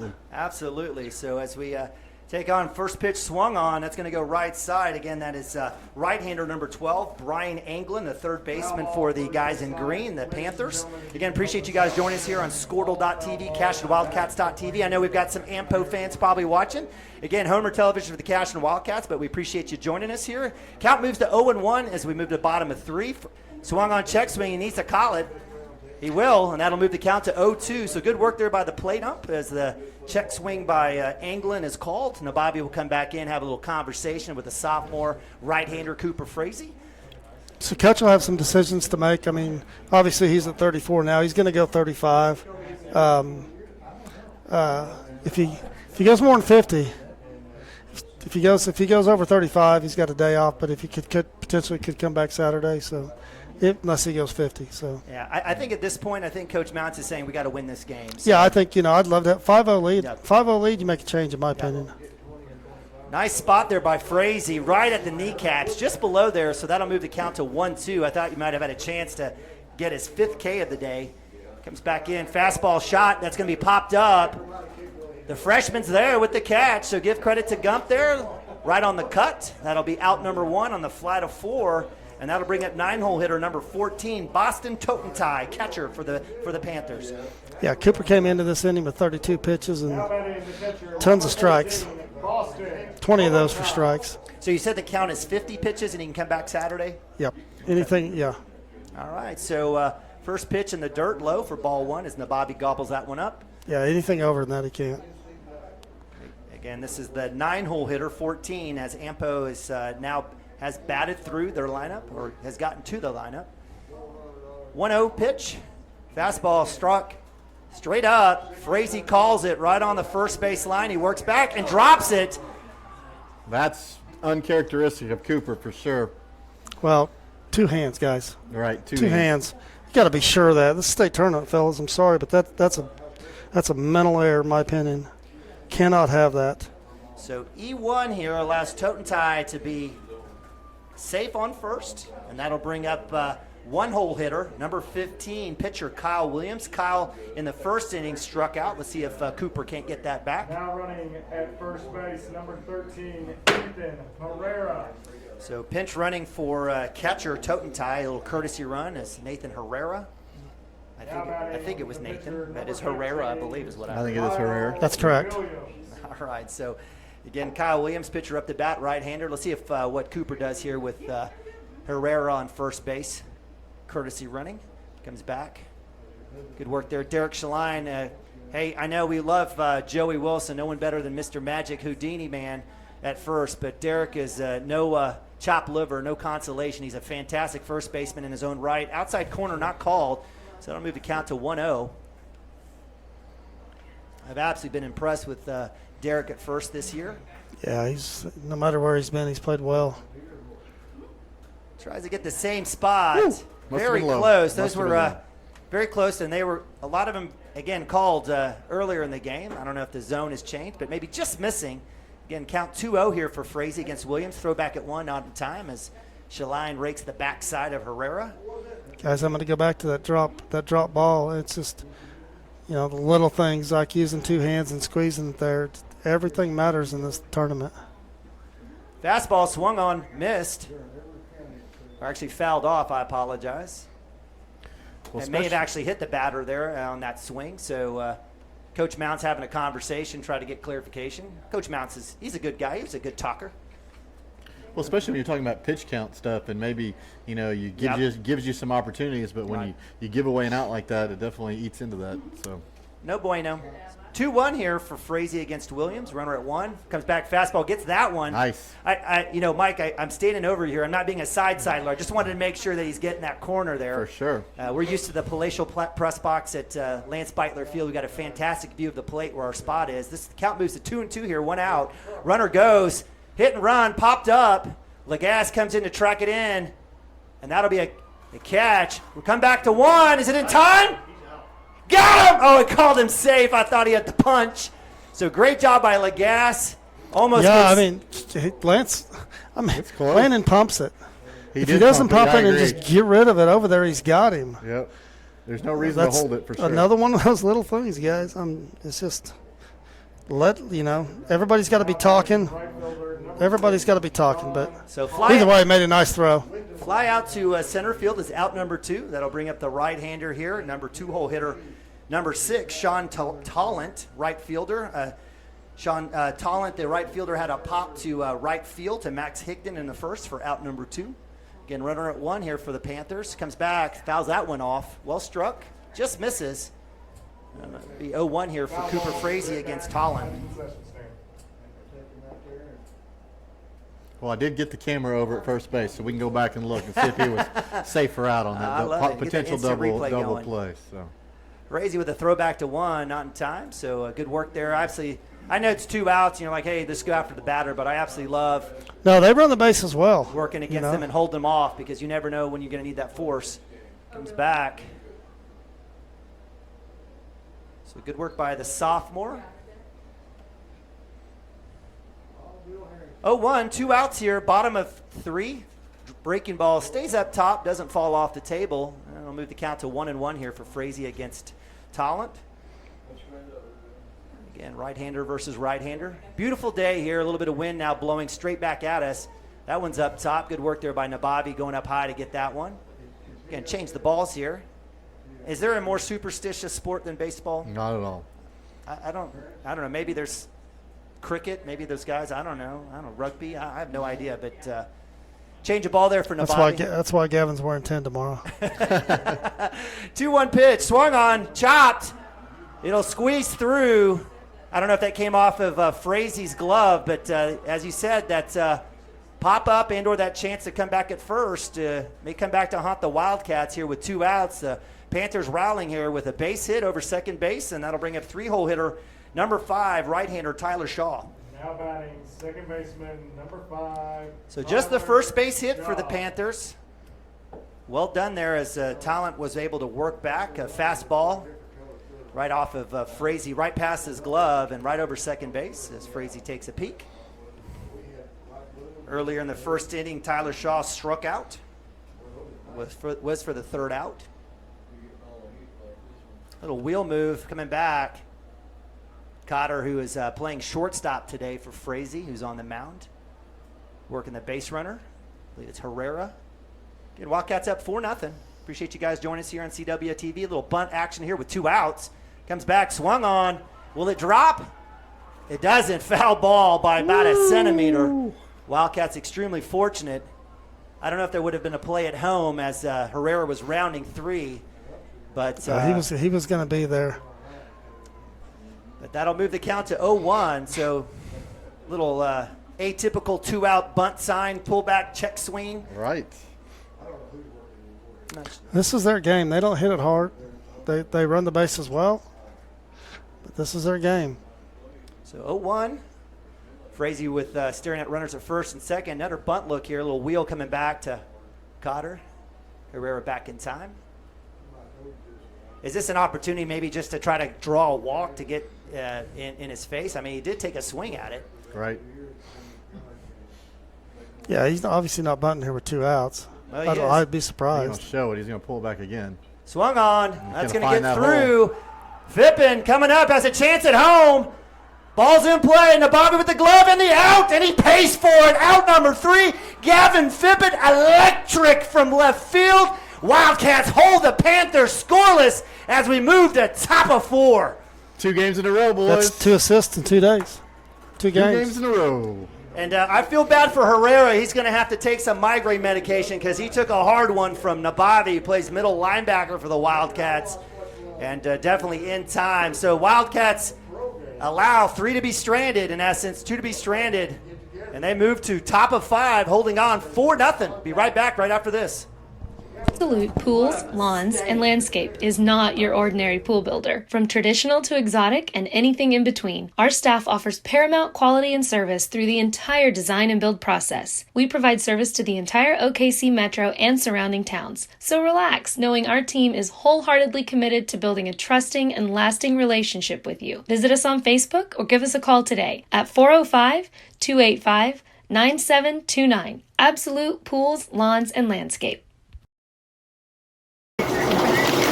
Storm season is coming, people, and your first choice for roofing needs should be Rhino Roofing. Locally owned and operated, the Rhino specializes in all types of repair and replacement. Large scale, traditional, modern, unique roof lines, they can do it all. Protect your home and your family with the specialized services of Rhino Roofing. Visit our Facebook page today and make an appointment. Rhino Roofing is all the hype for any roof type. All right, welcome back. Top of 4, I apologize. Getting ahead of myself as the Wildcats back up to bat. Wildcats will be sending Fippen, Gibson, Harmon to the plate here as, again, hanging on to a 4-0 lead. Name to Bobby, Dirk Fippen, Mike Shaline, bringing today's quarterfinal action live from Palmer Field in Oklahoma City, Oklahoma. Swung on shot, Fippen, who had a monster hit all the way to the fence on the third base line, right at 335, takes first hack there. Moves the count to 0-1. Again, Fippen was the first hit and first run for the Wildcats in the day and kind of created that 4-run rally for the Wildcats. Almost took out Coach Mounts there on that shot. Yeah. Get out of the way, Coach. So, again, the Wildcats holding the Ampo Panthers, who had 3 base runners there in the last inning. Breaking ball, big shot, third base line. It's going to go foul. A lot of room out there. And I've got a big wall in between me, so it's hit, and I got to run over the other side to check to see what happened. But again, breaking ball there by Williams is able to get Gavin Fippen to chase, and now count moves to 0-2. Fippen will have to sit and protect to see what he can find. Yeah, I haven't seen the ball. Shorten up here, kid. Let's go. Just make him get you out. It's in the dirt, and the drop third strike will be an out. I don't know if that was enough determined to be a check swing, but I guess based on the umpire's call there, that's a tough one for the Wildcats. So it's Gavin Fippen on the K. We'll bring up out number 1 for the Wildcats. That is the first K for Williams on the day. And that'll bring up DH Hunter Gibson. Hunter with a hit. Was thrown out on a fielder's choice. Breaking ball up top, first pitch inside. I'll move the count to 1-0. Guys, I've got Cooper at 51. 51, so, all right, so he's going to finish this thing. No, he's going. He's keeping going. He's done with the tournament. Yeah, you throw him until he can't throw. Yeah, that's exactly right. So that one's fouled off. So give credit to Williams working back. Gets the drop third strike first out. Now getting the strike there 1-1 against Gibson, the sophomore. Breaking ball swung on. Well, I think that's interesting, too, with Joey being gone, and we don't know, hey, is that finish this game? Can he play next game? I'm not sure if it's one, if it's a plus one or not. Arm for you that affects that call, I can't imagine. It isn't football. It isn't football, yeah. That's right. Well, it's the half, right? But in football, it's that half plus it's full game. Yeah. So I don't. Hopefully, I think it's plus one, guys. I'm almost sure it is. Is it really? Wildcats have to get through this game first, so right. Yeah, we got work to do. I'm not saying that, but if we get in that position, that's going to hurt. 2-2 count for Gibson. DH, breaking ball shot, left center. It's going to drop. Let's see, has a chance. It will. So base hit there, a little bleeder for Gibson. The kid usually mashes those over the fence, but he'll take the base hit there. And Wildcats with 1 out bring up a 9-hole hitter, Ben Harmon. Good job. 2 for 2 for the sophomore. Yep. Yeah, Goose, I see your text here. I'll tell Gavin. You betcha. Shout out to my family member there chiming in. So senior Ben Harmon, 9-hole hitter, as we say, second leadoff for the Wildcats. Takes first pitch, swung on, misses. Ben on the first at-bat in the second inning flew a bunt down, just a little too close to the pitcher. Fielder's choice got Gibson at 2 on the force out. Gibson at 1 now, says, don't do that to me again, partner. Breaking ball drops in, gets that edge. That was a little high there, but good credit to Williams there on the inside curve. That'll move the count to 0-2 now as Harmon will have to protect. 1 out. Outside. Nice work to stay off of that junk, and they'll move the count to 1-2 here for the senior, number 22, third baseman. And we've seen Harmon in this position a ton of times, hit and bunt, do great things for the Wildcats, even through the playoffs. Breaking ball up top, and he'll get rung up. That's a tough call there. So that'll be strikeout number 2 on the day for Williams. Out number 2. Guys, that's another thing. It's another little thing. If you're sitting out there, he's been calling that all day. We got to be aware of that. I mean, take a swing at that. So with 2 outs, no one better than senior Landon Lagasse stares at outside pitch, ball 1. He's been consistent with that outside pitch. I'll give him right there. Yeah, that was just off. Was outside. Laid it out. So 1-0. Gibson at first. Lagasse on the day had a pop and a walk. That one's a pop up over. Looks like home plate out here somewhere. I can't tell. Maybe even over the press box. That'll move the count to 1-1. I think it was over your head. With 2 outs with Hunter on the bases here. You know, I mean, Hunter doesn't run well here, and Landon hasn't hit one in a while here. No better time than right now. Drops it in. It's short, so they'll move the count to 2-1. Says Williams does not get that breaking ball to fall. It's a good pitch.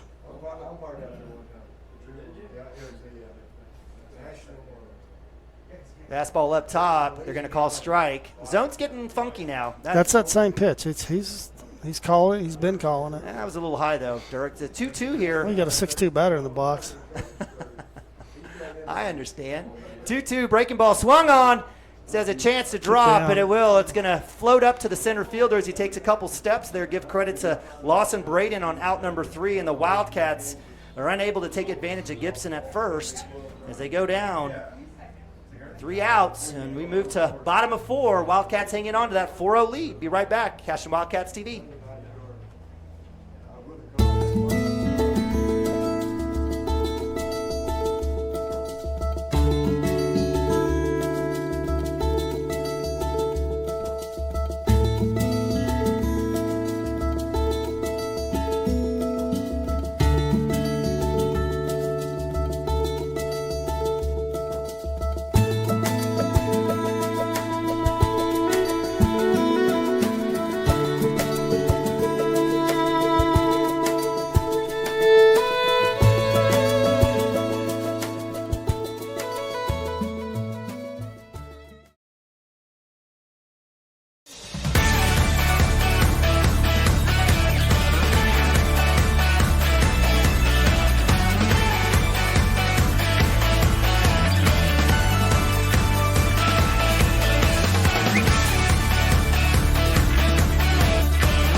Welcome back. Cashion Wildcats TV live. Quarterfinal action here. State tournament, Class 2A. Palmer Field, DeLacy Park in Oklahoma City. Neiman Ababi, Dirk Fippen, Mike Shaline bringing today's action as the Wildcats taking on the Ampo Panthers. We move to bottom of 4 as the Wildcats were held scoreless after putting up 4 in the third. Held scoreless in the fourth. 4-0 on 5 hits. Cooper Frazee, sophomore on the mound for the Wildcats. Gets first pitch swung on. That'll go foul for strike 1. And, Cooper on the day thus far has got 4 strikeouts, has given up a couple of hits. Again, it was a kind of a tough sledding there in that last inning as the Panthers had a few base runners. Yeah, he ended up with he had 9 more pitches because of that drop, and he's sitting at 41 instead of 51, and that kind of took some options away from coach there. So, but he's past the 50 mark now. He's your guy, the balance of this thing. So 1-1, breaking ball doesn't hit. And so that one was outside for 2-1. Frazee and Nababi will change balls. Maybe doesn't Kipper's like the been good. seams on that He's line. been good. He's been, when he's missed, it hadn't been by much. And I was kind of hoping he was going to get that breaking ball. yeah, his curveball looks good today, and when it's on, he's tough to hit. So up to bat is 4-hole hitter number 8, Wyatt Harrell, DH for the Ampo Panthers, and like that takes a swinging strike 2. So count moves to 2-2. Wyatt had a backwards K in the second inning for the first out. Come back here, shot, Cotter, and an error, and a second error of the day. That's unfortunate. Cotter was all over that, had plenty of time. Wildcats saving some of their worst baseball for the season for the quarterfinals as Harrell reaches on an error, E6. And that'll bring up 5-hole hitter number 7, right-hander Lawson Braden, center fielder. Well, that's rare for him. Maybe he just wants to, let's just get the double play. I mean, it's almost too easy. The ball's right at him, Yeah. So Lawson Braden, center fielder, who had a K as well in the second, shows bunt here as Coach Graham working the small ball, trying to get something going. Very close. He got back, just barely got back. I don't mean like it was barely just a close play, but he barely got back to the bag. It literally was a stop, drop, and roll situation there for Braden or Harrell at first. Fastball swung on, strike 1. So give credit to the Panthers. They started off slow and they put the ball in play, and that's what we've talked about. Just put the ball in play. Hey, they're a state tournament team. And thus far, they've been able to reach on a couple of errors. Bunt down the first base side. Frazee will not go to 2 on the force on the fielder's choice, out at 1. So it'll be out 1 as Harrell advances to second base. So Lawson Braden, give him credit, did his work, and that'll bring up number 1, 6-hole hitter Jared Jones, shortstop. Now batting shortstop, number 1. Jared, in the second inning, did reach on a walk. So with runner at 2 here, the Wildcats have 1 out against the Panthers. Bunt shown, that one's fouled off. That'll move the count to 0-1. Looks like Coach Mount's bringing the outfield in a little bit. Yep. So. Yeah, and he's late. He's shading him a little bit too.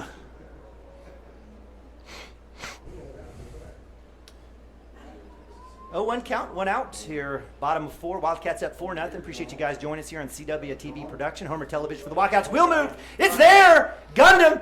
Yes, sir. Out number 2. Fantastic move there by the sophomore coming back. Catching my man Harrell sleeping. Guys, that's a huge out. That's a huge out. That was a big out. Sitting here 2 outs now, and there's nobody in scoring position. So with the pick at 2, that's 2 outs, and Jared Jones staring at 0-1 count. Yeah. Wildcats back in advantage.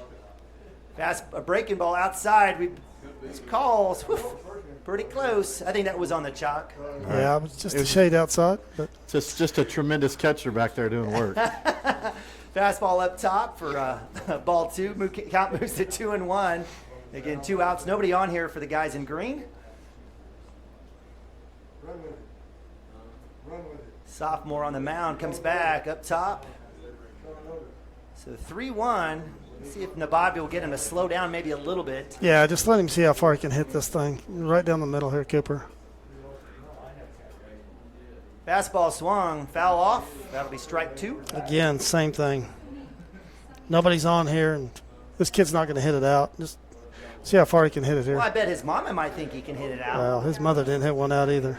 And that one drops down low for ball 4. So another walk here as the Panthers have another base runner as Jared Jones trots down. I say that his mother was probably an all-state softball player. Probably.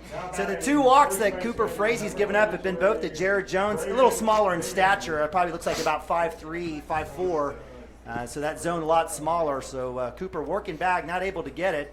And as Jones is at first base, that brings up 7-hole hitter, number 33, first baseman, right-hander Braden Bingham. Braden was out number 3 in the second inning, I believe, on a pop. Let's see what happens here as the Panthers have got something going. Throw back to one, not in time. About a 2-foot lead there by Jones. 1-0. Frazee taking control of himself. A little step back. I'm telling you, Frazee will get one for somebody at first here by the end of the day. Oof. I guess that was a little high. Little up. I guess a little. The zone was pretty consistent. I don't think it's been consistent over the last couple of innings, so we'll get an idea. Those were some calls that were, I think, against the Wildcats. Didn't necessarily get, but 2-0 count here for Bingham. Back to first, not there. Derek Schlein on the rake, safe. We'll work it back. And 2 outs. Wildcats hanging on to a 4-0 lead here, trying to get to top of 5. This game's been moving along. Fastball swung on, chopped, foul. Maybe count to 2-1. Cooper does a good job of managing the game for sure. Absolutely. Going fast, going slow, making sure runners know, hey, I'm in control. The kid's a sophomore, but he has a ton of baseball under him, and at a high level. Breaking ball doesn't drop. He's just missed his last few. He was hitting those in the first couple of innings. Right. Yeah, looks like his stride might have shortened up a little bit. And I'm not saying he's tired, but get on down the bump. So 3-1 now here against Bingham. Fastball. I don't know, guys. Not sure where that one was. That looked good. Pretty good. Right across you. So again, the zone still in question. Braden Bingham walks to first base. I think Coach wanted that one too, and he's letting him know about it. And I'm not sure what's happening on the outside edge with our pitcher and now that last one, but again, appreciate Mounts kind of taking a little ownership here and coming on out, slowing things down as runners at first and second. Yeah, this conversation's about what are we going to do here with 2 outs. Make sure you know what you're doing, but it's also he's letting the umpire know that he missed that last call. Again, appreciate you guys joining us here at Cashion Wildcats TV. Again, over 230,000 views this year. Not bad for a town of 865. Not at all. It's we'd like to take credit for it, but it's all about these great athletes. When you have multiple upon multiple state runs and championship opportunities that we've had in football, basketball, baseball, softball, regional finals, girls basketball, regionals, and area consolation, you're going to get some views. So with 2 outs, runners at first and second. First pitch up top against Brian England, third baseman, number 12. Move the count to 1-0. And if you're Coach Graham, I'm not sure you're swinging at anything right now. The zone shrunk. Cooper Frazee hasn't been hitting any spots. There you go. Check swing. Oh. Are we going to call it? I guess not. He can't. You can ask the other umpire. You don't have to ask the guy in the field. Ask the guy down the line. You got 3 umpires today. So 2-0, Cooper Frazee just missing on that last fastball pitch. Bunt shown, wheel out to 2 is not there. So good work by Frazee holding on the runner there, which is Jared Jones. Again, Cooper, he's got 5 Ks, 4 Ks, I apologize, 3 walks.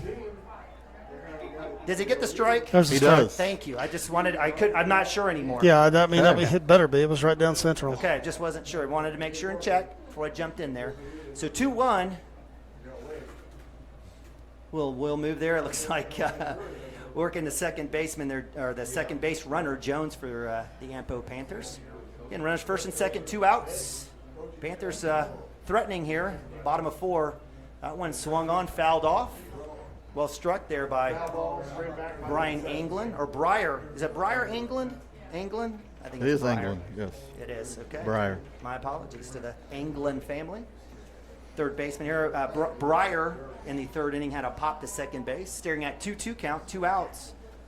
See if that breaking ball falls here for the Wildcats. Are you kidding me? Zone is absolutely shrunk. Wow. You know, he looks good pumping the fist on the punch. I know. Let's he should see do it. it more often. He looks really good doing it. Strikes and outs to your friend. Wow. Let's go. That's been a strike, fellas. That's been a strike. It absolutely has. I don't know what if Cooper gave him the stink eye or something, but the zone has absolutely turned to a Pringle can here in the last couple innings for the Ampo Panthers. Runners go, swung on. 3-2 count with 2 outs. You expect that. That one's fouled off. Foul ball, first base side. Most umpires like That's what Cooper's, I'm saying. He Cooper's looks good pace. doing it. Well, Cooper's pace because he works fast. You're like, hey, I'll help you. You help me. Let's go. Well, it's an absolute shame. So count full stays here for Anglin, the third baseman. Fastball swung on. That one's fouled off. So give credit to Anglin on the quality at bat. Foul ball, straight Hanging back. tight. Yeah, it's 7 pitches, and they've actually done a pretty good job fouling balls off. We've overcome some errors with pick move and the assist from Gavin, but just got to throw a strike right here. Chopper. Play at 1 from Harmon. It's over. Error throwing. That'll score a run. So on the fielder's choice, another error. Third error on the day for the Wildcats. This time, Panthers are able to take advantage. And it's 4-1 with bases loaded. I'm sorry, with runners at first and second. First and third. First and third. So E5. And so that'll bring up 9-hole hitter number 14, Boston Totentai, the catcher for the Panthers. So in this inning, Wildcats had an error top of the lineup with Ryan Harrell. Was able to get him back at 2. Fielder's choice, walk, and an E5. And another error. That's going to score another run. And Braden Bingham, not necessarily the stealthiest of or fleetest of feet. I don't think that was the call. It's going to bring a trip from Mounts. Yeah, we got 2 outs there. We don't need to be picking to 1. And that was on Derek. I mean, 2 outs, you blocked first that with and third everything with you that got, kid son. that kid at third. On a 1-3 play there, he's not coming home. That's just kind of. Well, I think that was probably the thought. Maybe they were trying to get the kid, Well, they in a jam and not worry about the runner at third. But well, I mean, we don't care about the runner at first in this position. They go first and third. They try to delay or they go early there with 2 outs. Probably not going to do that, and that kid's not going to steal home. And I couldn't see through the on the wall play, there, guys, there's and no I way didn't that move the kid's camera over getting there. home on that play. Was the error on D or on the throw? Huh? Error on Derek at first or on the throw? Yeah, he went to. It looked like he went to swipe the tag. The ball came out of the glove, hit the kid, and ricocheted over. Get it.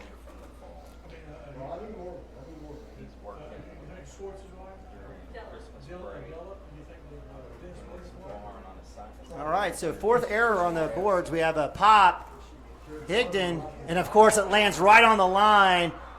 Throw to 3, which is a mistake.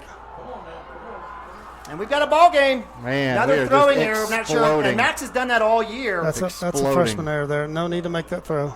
So that'll score another run. So that'll move the count 4-3, and it's a 2-out, 3-run rally for the Panthers from Ampo. So give credit to Boston Totentai with a hit and pop. Basically bleeds that, uses the wind to his credit, drops it in. Max Higdon trying to get the runner at 3. No force on. Misses Ben Harmon. Harmon wasn't able to glove that one. And with the miss, runner comes in. And so that's 3 runs with 2 outs. And that'll bring up leadoff Kyle Williams, pitcher. Hey, going back to that ball that went to Ben, as the runner came in front, I feel like Ben went around the runner rather than coming straight through the ball and kind of rushed the throw a bit. I think you got to make the runner get out of your way. So I think that played a part in that play. The Wildcats bringing back the days of T-ball, snowball fight out here, allowing for 3 runs to come in for the Panthers. And if you're Coach Graham, you're like, what ifs? I'll take it whatever way I can. You guys don't know how to play in the field. You can't throw the ball. You can't catch. We're going to take advantage of it. So 1-0, swung on, shot down the third base line. That'll go foul.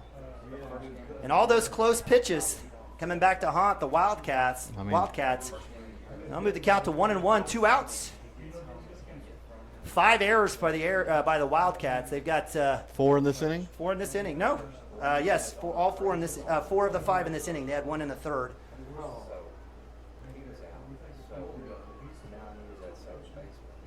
Runner at 2. Batter will call time.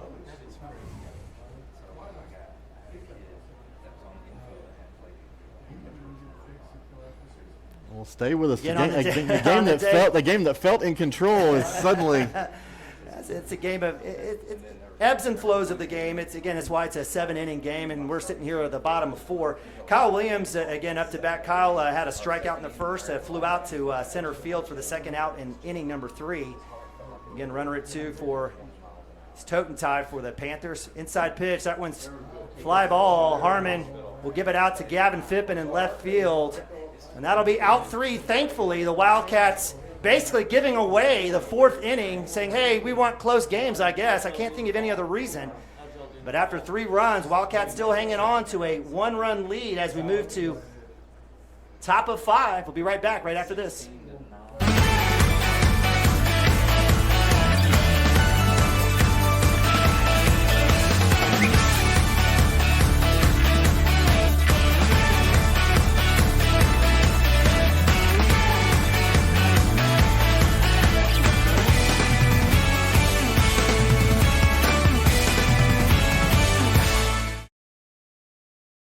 Support your school's booster club and get your business in front of thousands of potential customers. Talk about a win-win. Advertising packages start on this streaming station for less than $10 a game. Call 405-726-0835 or email adam@squirtle.com right now for more information.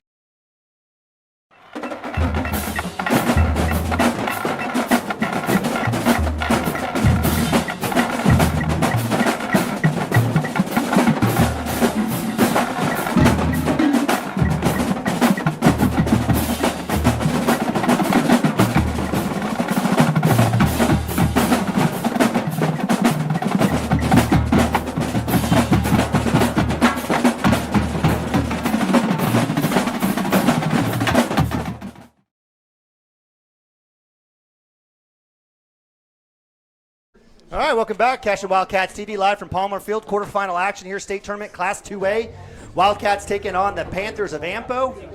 And give credit to Coach Graham and the bunch. They were able to draw 4 errors from the Wildcats, a couple of throwing errors, as they were able to plate 3 with a couple of walks. The Wildcats find themselves now in a dogfight or a cat fight of sorts. Panthers versus the Wildcats, only up 1.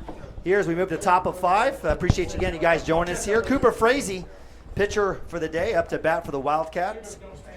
No better person to lead off the Wildcats here than the sophomore. Takes first pitch swing. Is that one going to drop? Nope. Nope. And Cooper Frazee hit the ball hard 3 times, just right at him. Man, on the screws. And Lady Fortune not working Cashion's way here over a few of these innings. Lines out to 8 this time. He popped the 7 in the first, lined out to left in the third, and now lined out to center field in the 5th for out number 1. That'll bring up Preston Cotter. Preston on the day had a pop to short and had a hit and run in the 3rd inning. Let's see if Cotter can get the Wildcats going here. Yeah, if your coach, just tell you guys, hey, you got to put all those in your back pocket and move on. Oh, yeah, for sure. Keep swinging the bats, and we should be okay. I just got to clean it up. That one's off the handle. That's going to go hopefully out of play, and it will. It'll be foul ball. So Cotter chasing that one inside. Move the count now to 1-1. Again, 1 out, top of 5. Again, appreciate you guys joining us here. Cashion Wildcats TV, part of the Squirtle Network, free of charge. If you see Sammy Jackson or Coach Hardaway, give him a pound in the back for paying for this. 1-1. Cotter breaking ball inside. Looks like he hit him. He'll take the base, so good work there. Never in doubt, just take your gear off and head on down to first base. For sure. So second hit by pitch here by Kyle Williams on the day, and that'll bring up the freshman, Carson Gump. There you go. I love it. So Carson thrown into right in the deep end, sink or swim here in the state quarterfinals. Takes first pitch, takes a swing. Gump was fantastic in the 3rd inning, a part of that 4-inning inning. Yeah, not for that hit. We're down a run if it's not for that hit. So 0-1 here, 1 out. Cotter at 1. That one's chopped. That'll drop. He has a chance to beat it out. He doesn't, but that does move Cotter. So well done there by Preston Cotter. He had to make a tough read there. Yeah, he really did. He had to make a tough read. So fielder's choice will be out number 2, and that'll bring up senior catcher Nick Nabavi. Nick on the day had a what did Nick do in the second inning? I don't even remember, but he did have a hit in the third. I think he lined out. In fact, he lined out. 2 outs, runner in scoring position here. Senior needs to come through. And fouls that one off right side. So good work by Williams, working inside out. Preston runs well enough to score from second. Right. So count moves to 0-1. Sophomore Derek Shaline on deck for the Wildcats. See what the senior catcher does here. Fastball in the dirt. Good take there by Nabavi. Moves the count to 1-1. They're really not working Preston too hard over there at second, so he can get off a little ways. That second baseman's creeping in now, but if you're Coach Graham, you're like, let's just face the batter. In the dirt for, you're going to call strike? Wow. Somebody here in the box tell me if that was a strike. 1-2, 2 outs.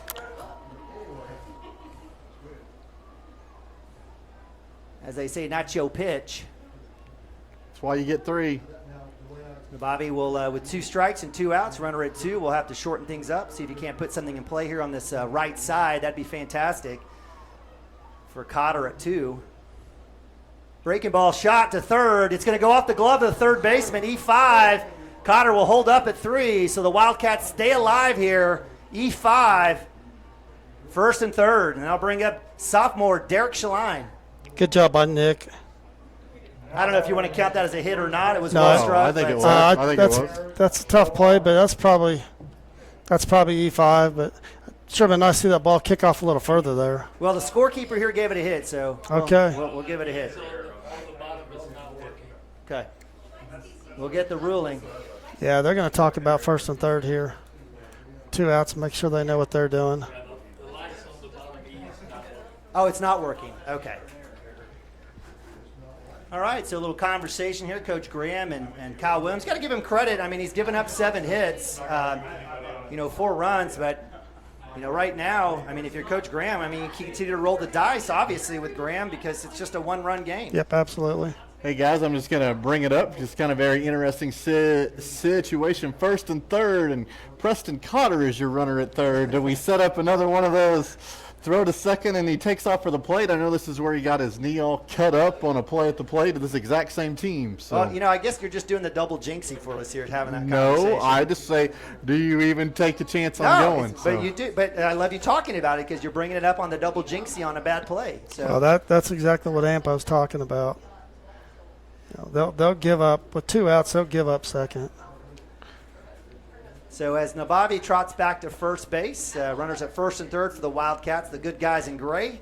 Derek Shaline up to bat. Derek on the day has hit the ball well. He had a nice line out in the second and the third. He's put the ball in play. He's just not making any outfielders have to move. I'd like to see him get on because Gavin's seen the ball pretty well against Absolutely. Williams today, and he's hit the ball hard. Totally agree. So with 2 outs, runners on the corners for the Wildcats. Shaline breaking ball in the dirt. Runner goes to 2. Nothing there. So Nabavi with the stolen base. Good work there by Ampo coming up, bringing their second baseman up to look and hold Cotter at 3. So that's that play we talked about. We just didn't send Cotter this time. So the force is off. Opportunity here to get 1, if not 2 runs for Derek Shaline. Anything in the deep grass will certainly score Nabavi. Down low. Are you kidding me? Wow. I swear he scooped that one off the dirt. Well, it was low. He got his thumb underneath it, but it was a ball. It's a terrible call. I'm sorry. Wow. It's terrible. So count moves to 1-1. He must be here. We've given him praises. Maybe we go down and give him a Diet Pepsi or Diet Coke. That one's in the dirt as well. That one will be called ball. 2-1. Again, 2 outs here for the Wildcats. A little 2-out rally as the sophomore Derek Shaline, number 16, playing first base for the Wildcats. Thought he was going to call a 59-foot strike there. Basically did the last pitch. Again, we love our umpires, but we don't always have to agree with them. 2-1. Big shot to short. Let's see if Nabavi can play. And it is bobbled. That'll score Get there, Derek. Shaline will touch the bag, and that'll be an RBI off the error, E6. We'll take it. Take it. Pass it around. Hey, if we got our errors, hopefully we can get some from them. And the Wildcats played another and take the lead, extend the lead 5-3. Man, sometimes better be lucky than good right there. Yeah. His other 2 hits were on the screws, and he gets out, and that one you hit to the shortstop and you get on. So Wildcats with their 2-out rally of sorts here with runners at first and third. We'll bring up Gavin Phippen as Toten Tie gives the first and third call. We saw last time that was a throw to 2, which is my favorite, by the way. I think we've talked about this. Right. I prefer that throw to 2. You can see third base as well. Right. So Phippen on the day has been good. You talked about it, Dirk. Well, he's seen the ball well out of Williams' hand. I mean, I know he ended up grinding out last time, but he hit 2 hard balls just foul. And then, of course, he doubled in the first. Fastball up top. They're going to call strike. So no steal there. So they move the count to 0-1. Yeah, that ball's up and not his pitch. Middle inner half for him. Again, it's A lot of room down the left field line, guys. I'm surprised they're not shading him after this first 2 at-bats. Let's see what happens here. 0-1, inside, shot to third, down the line. That'll score to Bobby. Another big hit by Gavin Phippen as Derek Shaline trots to 3, and that's a stand-up double for Gavin Phippen. Nice job. He's seeing it very, very well today. Yeah, he squared everything up he's hit today. And so big hit there by the senior left fielder. That'll drive in another run. Wildcats with a 2-out rally extend that lead back out with 2 more shots, 6-3, and Coach Graham going to have a conversation as we've got runners at second and third. Hey, going back to Nick's at bat, I mean, 2 strikes, just need to put the ball in play. Yep. Gets one down the third base line, eats him up. Derek hits one, eats him up, and then Gavin comes through with a hit. It's all about, hey, you get 3 strikes, play it all to the end. So Absolutely, and that, give credit to the Ampo Panthers. That's what they did. well, I mean, what I don't get, why are you pitching him inside, and why is your left fielder where he's at? If you've looked and seen where he's hit the first 2 at bats. He's hit 5 balls down that line that have just been smoked. And new pitcher. So coming in for Williams will be number 24. Do we have a name? Hayden Brown. Thank you, PA. And big shout out to the folks here at DeLisi Park or Palmer Field and OSSA. I mean, fantastic crew. It's kind of a who's who up here in the press box, but absolutely, fantastic welcome. They've taken care of us. We're always grateful to have electricity and internet activity. Amen. And air conditioning. But we got a little bit of air conditioning indoors. It's fantastic. So again, big credit to OSSAA making this a possibility for us. We did write the check, but very grateful. So the lefty now here, Hayden Brown, comes in for the Ampo Panthers. Give credit to Kyle Williams. He did give up, looks like 8 hits, but certainly did good work getting a couple of strikeouts against the Wildcats. It looks like he did have 2 Ks on the day. Did have a couple of errors go against him. I think the Ampo Panthers do have 2 errors at least. And if in this inning alone, I think it is 2. But what do you see here from the lefty here for Ampo? not a lot of velocity, but hey, we've hit lefties well this year. Most of our kids have, and he's not overpowering by any means. So I think he threw a little bit, Mike, earlier in that other game. Right. I don't remember how well he thrown, but I know Williams pitched a majority of that, but he may have come in at the end and closed. It's all right. It's all going to be all righty lefty. Yeah, we've got no lefties in the lineup, so I'd like to see Gibby just take one out of here right now. All right, so it wouldn't be a dagger the way we've been playing defense, but it sure would help. Absolutely. So Hunter Gibson, sophomore DH. Hunter with 2 hits on the day, a hit in the third and a hit in the fourth. Right-hander will face off against Hayden Brown. This has got to be a take, right? First pitcher? I'm taking. And he'll take strike. So with runners at second and third, Hunter Gibson doing his work, takes first pitch strike, 0-1. No one better than the sophomore here. That one's fouled off. That'll move the count to 0-2. So 2 outs. Wildcats trying to keep that 2-out rally going here as we're in the top of 5. Wildcats were leading 4-3 as we move to the top of 5. Been able to plate 2 here. Base hit definitely has a chance to score 2.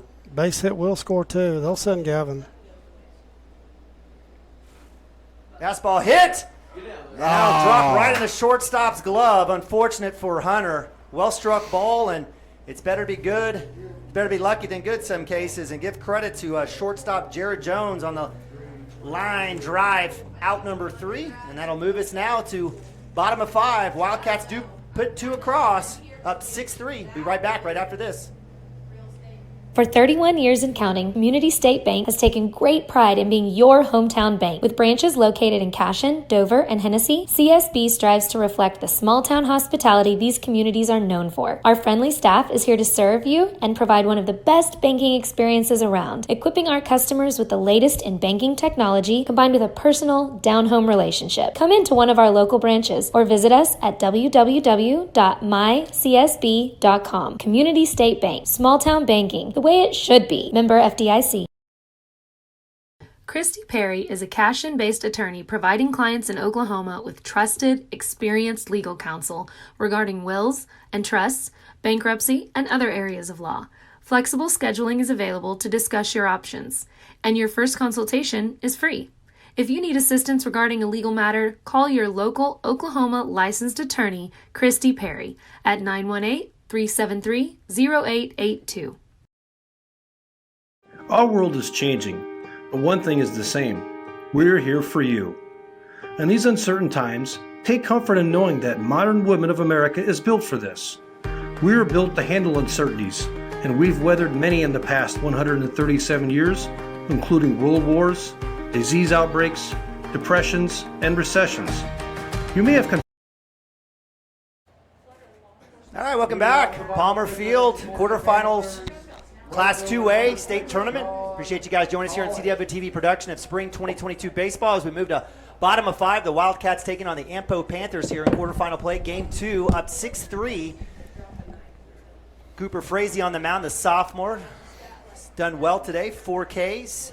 Wildcats had a horrific inning 4, but able to come back and get 2 of the 3 that they lost. Frazee draws a pop to left side. That's going to go foul, so that'll move the count 1-1 against number 6. 2-hole hitter Sean Tallant, right fielder. Tallant on the day had a pop to right and did have a hit in the 3rd. Was out number 3. I believe he was he the one caught it at home on that throw? No, he was not. That was not out number 3. I apologize. Nonetheless, I'm making stuff up here. 1-1, no outs. Sounded good. I was going with it. What the heck? Fastball swung on. Fouled off. Right back at the Hey, these kids get their hacks in. I give them credit. Yep. They're not up there taking pitches. Cooper's throwing strikes and they're getting their hacks in. So count moves to 1-2. A little outside, a little too much outside there as Nabavi wasn't able to glove that one, and with nobody on, decided, I'm not shuffling over on that one. We'll let the backstop eat that one. We'll say thank you to number 5, Tyler Shaw, on deck for the Panthers to go and grab that one. So again, 2-2, no outs. Up top, Wildcats have a few innings here. Hopefully can take care of the defensive woes that happened in the 4th inning.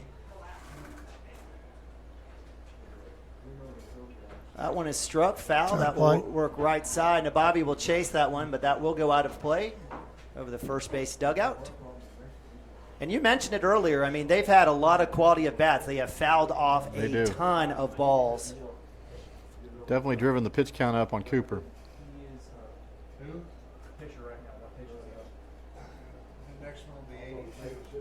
Yeah, I had him at 84 coming into this inning, which is a lot for 4 innings. That last inning was pretty rough. That one is struck. That one will go to right field. Max Higdon coming in to chase it. Actually, second baseman Carson Gump. And they'll say he drops it. So the wind wreaking havoc there on the right side, and the Wildcats can't figure anything out. So Carson Gump had it in his glove. It looked like it rolled out as he came back to it. So that'll be error number 6 for the Wildcats. E4, and that'll bring up 3-hole hitter number 5, Tyler Shaw. Second baseman Tyler on the day had a strikeout in the 1st, had a hit in the 3rd.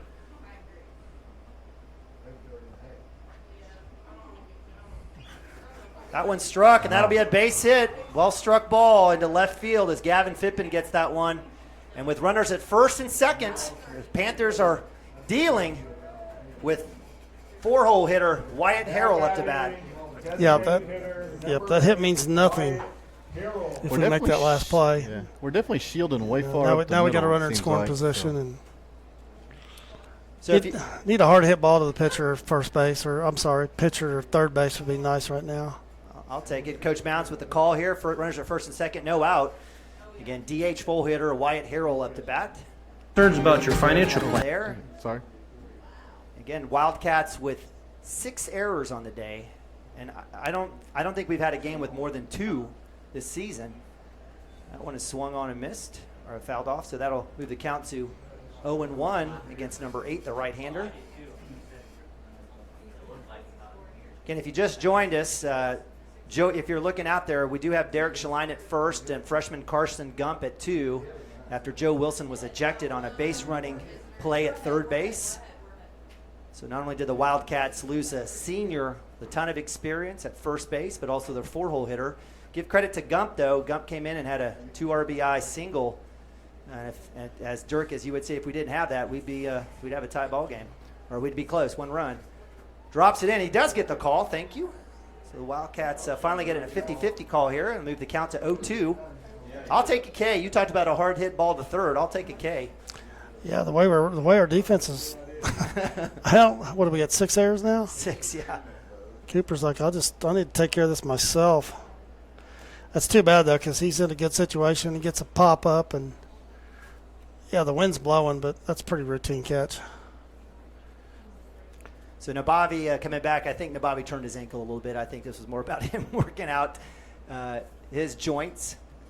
Good job there, senior catcher for the Wildcats, having a conversation with Cooper Frazee, sophomore. Again, bright future for the kid.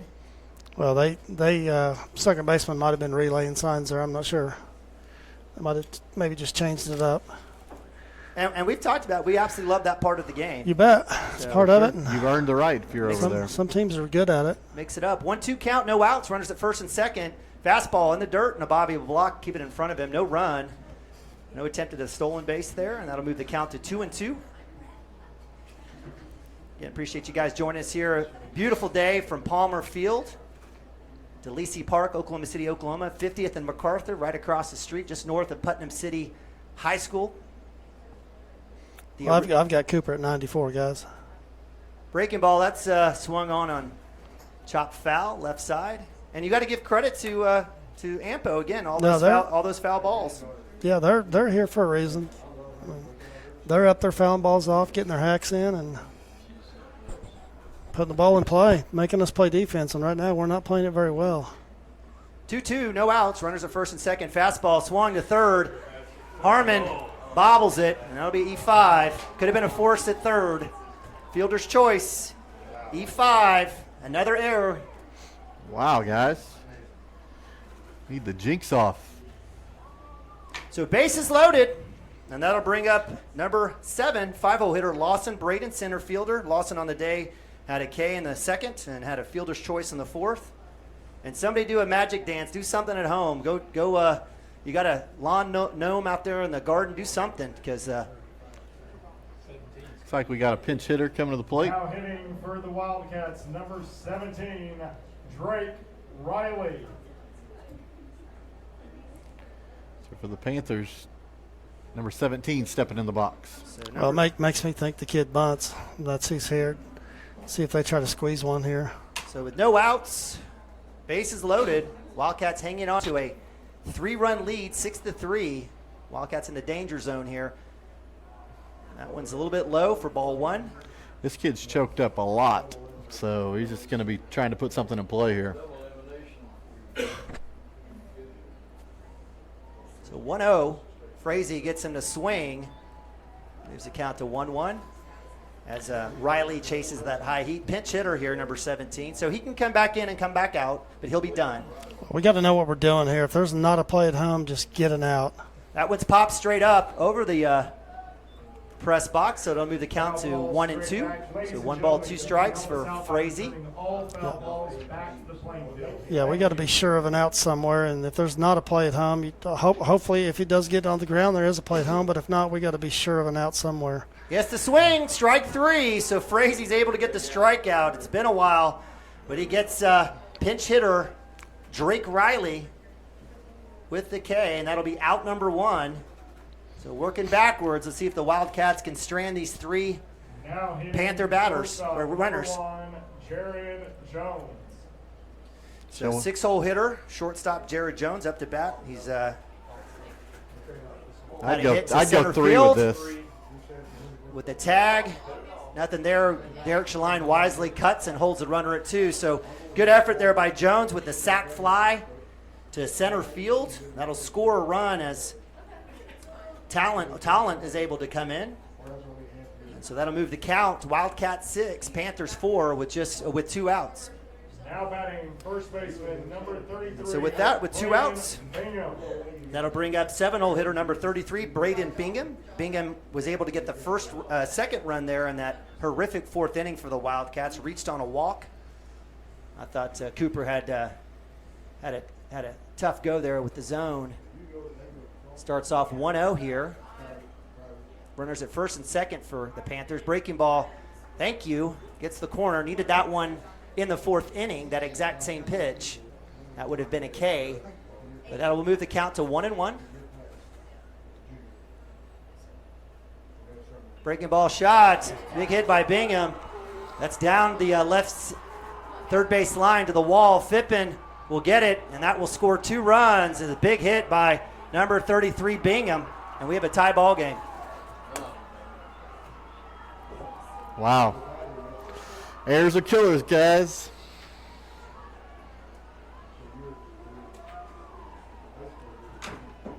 So give credit to Braden Bingham. Big hit down the third base side, clears the bases, and he stands up at 2 with 2 outs. And that'll bring up we have another pinch. We have our pitcher.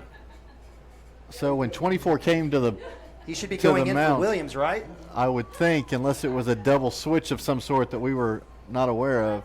What do you have on your sheet? Is that right? No, I mean, because Riley came in for number 5, the 5-hole hitter, Lawson Braden. So I'm not sure how this works. Okay, so you have a pinch runner. Did you have a pinch runner just now at second? So we have Herrera at second, but I still don't understand why Hayden Brown is batting here in the 8th spot. Now batting number 24, Hayden Brown. But again, all those funky rules with baseball. So with that, 2 outs. Both teams doing a lot of damage with 2 outs. 3 runs scored in the 4th inning for the Ampo Panthers, and 3 runs scored here in the 5th. Wildcats with 7 errors to help them out on the 5 hits given up. But give credit to Bingham there. That was a big hit with runners at first and second. I mean, I don't know how many games you'd have to add up for us to get to 7 errors. That's what I'm recently. saying. I can't even think about more than 2 in a game. That swung on a miss there. Foul tips. Strike 1. So 1-1 against Hayden Brown. Okay, thank you. That makes sense. So we got our PA guy with the rulings. Pitcher went to third, so he takes that spot in the lineup.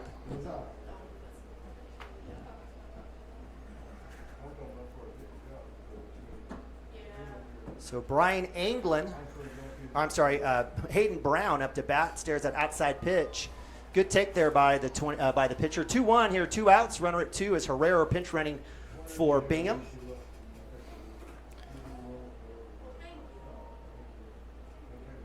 Fastball swung on, strike. There you go. Strike 2. Let's see if Cooper Frazee can ring up Brown here and get out of this inning. Where are we with Bingham, he had 2 strikes and he just threw a fastball right down central, and I don't know if that was a mistake or not. Cooper'd like to have that one back. Right. I know he's well over 100 now. Yeah, he's well over 100. Swung on a miss, strike 3. That'll be out 3, but not after the Wildcats give up 3 runs. Well, guys, we got a 0-0 game. So we move to top of 6. Wildcats 6, Panthers 6. Be right back right after this. But you can also have peace of mind. You got this because you have us. Hi, my name is Stephanie Woody, and I want to help you or a loved one navigate your way through understanding Medicare. It's hard getting questions answered when you don't know who to call or trust. I am local and appointed with all the insurance carriers in Oklahoma. You can trust me to help you apply for Medicare, make the right decisions based on your current financial and healthcare needs, and feel confident about your future. Act quickly. Annual enrollment period is October 15th to December 7th. Call Stephanie Woody, that's me, at 405-830-4966 to set up an appointment. Kyle and Gina Van Druff have the answers to all your real estate and insurance needs. These guys will have you covered in a one-stop shopping experience. They are local agents, local supporters, and active in the Cashion community. They are also proud parents of past and present Cashion students. Kyle and Gina help their clients make the right choice. Don't wait till it's too late. Call 405-607-4300. Go Wildcats and number 88. Let's have a great year. Walk it up. Get you some. At Maples Nixon Diesel Horse, we've helped a lot of people, and our goal was to treat each and every person like a friend. And as a friend, we've got your back, always. We understand what you're going through. Being lawyers is what we do. All right, welcome back. Palmer Field, Oklahoma City, Oklahoma, DeLacy Park. Appreciate you guys joining us here on Cashion Wildcats TV, Spring 2022 production of Cashion Wildcat Baseball. Quarterfinals here live. And the Wildcats taking on the Panthers are all knotted up 6-6 as we head to the top of the sixth inning. Senior Ben Harmon up to bat for the Wildcats, leading off here, 9-hole hitter. I'll take a 0-out rally here for the Wildcats. And give credit to the Panthers as they were able to load the bases with no outs and get some timely hitting. Well, Ben's the lead off here, and he's 2-0 here. I'm taking. We need base runners. Make this kid throw a strike. That one's outside for ball 3, so just like that, Dirk. 30, dirty 30 for number 22. Yep. So Ben Harmon, as we talked about, second leadoff here. Fantastic out of the 9-hole for the Wildcats, hitting for power, bunting, great speed on the base path. He did have a bunt that turned into a fielder's choice in the third, was able to reach, but then scored a run in that third inning where the Wildcats played it 4. Well, the good thing about the senior bunch, they're not panicking over here. No, absolutely. Outside, ball 4. So 4 straight pitches, 4 straight balls as Ben Harmon trots to 1. And That's the start you want right there. And that'll bring up back to the top, and our top. It's time for our top to start delivering here. I mean, they've hit it hard. They've hit balls right at them, so it's time for those guys to start finding some gaps. And so lead off, Landon Lagasse up to bat. Center fielder stares at first pitch, pass ball right between the leg and the glove of the catcher, Boston toe and tight. And that easily moves Ben Harmon on a stolen base to 2. So the Wildcats have a chance with a lead runner with no outs at second base with Landon Lagasse, senior, up to bat. And if you're Coach Graham and the Panthers, you're like, we're in this game. We just put the ball in play. Right. Good things will happen for us. Again, 7 errors for the Wildcats today. Well, the thing is, once you've had 1 or 2, it's like last thing you want's a ball hit to you, and that's in your mind, and you got to clear your brain here. Outside pitch for ball 2. So 6 straight pitches, 6 straight balls. So you mentioned it earlier, Dirk. Yeah, he's got to be taken here unless he just gets something right down central. I mean, it's got to be just so small. So 2-0. There it is. That one was. So 2-1 now as Hayden Brown gets the strike. Fastball right down the middle. So Lagasse. He's due. He is due. I absolutely agree. Runner at 2 is Ben Harmon. I think he lined to center last time up. Outside pitch for ball 3. So 31 for Lagasse. Green light. And you're right, as we take a look at Lagasse, he popped to second in the first. He had a walk and a run in the third. He flew out to center field. Hit a pretty hard ball to center last time. He did. Off Williams. And that's just one of those days where you're hitting right to players. That's been our case. Well-struck balls. Yep, keep swinging it. And so you just got to keep swinging it. We got 6 outs here. Nobody warming up in either bullpen right now. So 3-1 here for Lagasse against the lefty Hayden Brown. Runner at 2 is Ben Harmon. That's outside, ball 4. So as Lagasse trots to 1, that'll bring up sophomore pitcher Cooper Frazee. Pitcher number 13, Cooper Frazee. And it'll bring another trip to the mound. Yeah, he's going to go to a center fielder here. So the big lefty will be done. All right, so Wildcats staring at no outs, runners at first and second. You've got Frazee, Cotter, and Gump now here for the Wildcats, 2, 3, and 4. So we'll take a look as number 7, Lawson Braden, center fielder, who's made a ton of plays today for the Ampo Panthers. Looks like he'll be a righty. Will take the mound. A little outside. A little more velocity, it looked like. Yeah, that one hit the ball. Or the Wildcat. Again, we'll take this opportunity to thank all of our fantastic sponsors. We can't do it without you. Again, it's been the case all season. Again, over 230,000 views this year on Cashion Wildcats TV. Softball, football, cheer, basketball, baseball. What else am I missing? We didn't do any track this year. We didn't track. Track's difficult. Yeah, track is tough to do. But you got 10 cameras, you could pull it off. Yeah, we don't have 10 cameras. But if you want to be a sponsor, come join the 22 Proud that we have right now. You see Rhino Roofing right there in the bottom right corner. Shape Up Fitness, fantastic partners. And if you want to do that, we'd absolutely love for you to be a partner. Reach out to Coach Hardaway. Hit the advertise button at our website at CashionWildcats.tv. It's that red button at the top of the screen. You'll be not only helping out the Cashion Wildcats, but we've got Mrs. Karn's got her group now running, her multimedia class. So this is not just about a hobby for Dirk, Mike, and I, and Chris, and Drew. But the idea, though, is that this is shaping and helping, future kids that want to get into broadcasting, into audiovisual, multimedia type stuff. So well, it's interesting. Catch has nobody throwing over here, so he's probably going to go Cooper one more inning here and keep the saddle on him. What is that rule? So I know you can't pitch more than 120. Can you 120 is the cap. Can you finish the batter at 120? You can finish the batter, but yeah. I'll be honest with you. Let's see. Well, come on, Cooper. So here we go. Dirk is taking a look at pitch count. That'll bring up Cooper Frazee. Again, as a reminder, we're top of 6. Tie ball game, 6-all. Runners at first and second for the Wildcats. Sophomore righty up to bat here against number 7 now, Lawson Braden. The right-hander comes down, shows bunt. Left side, it is an absolute beaut. Does Frazee beat it out? He does. Yes, sir. Pass ball. Throwing error will score Ben Harmon. It should bring That's around. That's going to score Legas, too. Legas is going to come in. Cooper Frazee moves to 3, and we've got a 2-run lead for the Cashion Wildcats. Woo! Well, the baseball gods have trying to even stuff out. That was a hit. That was a fantastic. I'm talking about the throw to first. I don't care. No, I'm just saying. That's I don't care. It was our turn to get a break here. Oh, absolutely monster bunt for Frazee, holding up in this high Bermuda here. Beautiful field here. Is that his first bunt this year, fellas? No, he's had one early. No, that is his first bunt. I don't remember him bunting. I remember him hitting bombs. He tried. He tried. So with no outs, Frazee at 3. Not a strike, but it will be called a strike. So I promise you, they know what we do. They're not. Their guys are back. They're not expecting that. So Preston Cotter up the bat, takes first pitch strike on the outside. Might have been Big hit, Cotter left side. That's going to go off the wall. That'll easily score one more run as Cotter heads to 2 and Cooper Frazee touches home. And yes, sir, Cashion Wildcats extending that lead. Back and forth, back and forth. Wow, Cotter absolutely mashed that one to the left side.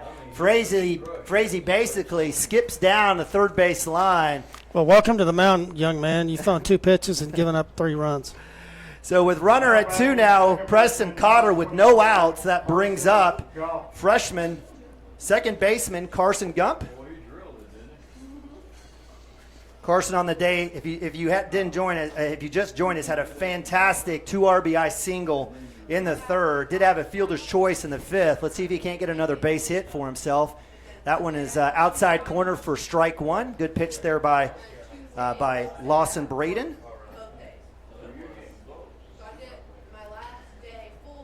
And Wildcats putting up 3 already here with no outs. Runner at 1. Base hit will score Cotter for sure. Let's see what happens here. Swung on off the catcher's glove, fouled off. That'll move the count to 0-2. Cotter, or it looked like Gump there was just kind of casting his hounds out there just to, hoping for some contact. I'd like for him to kind of, be a hitter here. Who's in the pen? That's is that Derek? No, it's Ben Harmon. Okay. 22. So 0-2 count in the dirt. Good job there by the catcher, Boston Totentai, holding Cotter at 2. Again, been very impressed with what we would call probably an undersized catcher, but he's done a great work. They always, I don't know what it is about Ampo if their catcher's a catcher, but they had a good one last year, and this guy, he's undersized, but he's solid. Absolutely. 1-2 outside. That one gets away. Cotter's going to go to 3. That's a good read. And no play at third as Cotter has got a stolen base. And Wildcats still dealing here with no outs with a runner at third. So as Carson Gump gets himself squared away, steps back in the box. Count 2-2 here for the freshman. Yeah, hey, shorten up here, freshman. Just get something on the ground to the right side. Right side, anything right side. That's in the dirt for ball 3, so good job there by the freshman. Carson Gump playing second base here with the Joey Wilson situation. So as Derek Schlein moved to first, Gump comes into play 2. Staring at a full count here. I'll take a walk or a hit. Braden on the pitch. That's struck. Third base. It gets by him. Another RBI for the freshman coming up big. He rounds 1, heading to 2. And the freshman making do with his opportunity. Says, hello. Man. Wow. Carson Gump, have a day, son. 2 for 3 on the day. Had a fielder's choice in the 5th, but that'll help erase his error. He's feeling better about himself.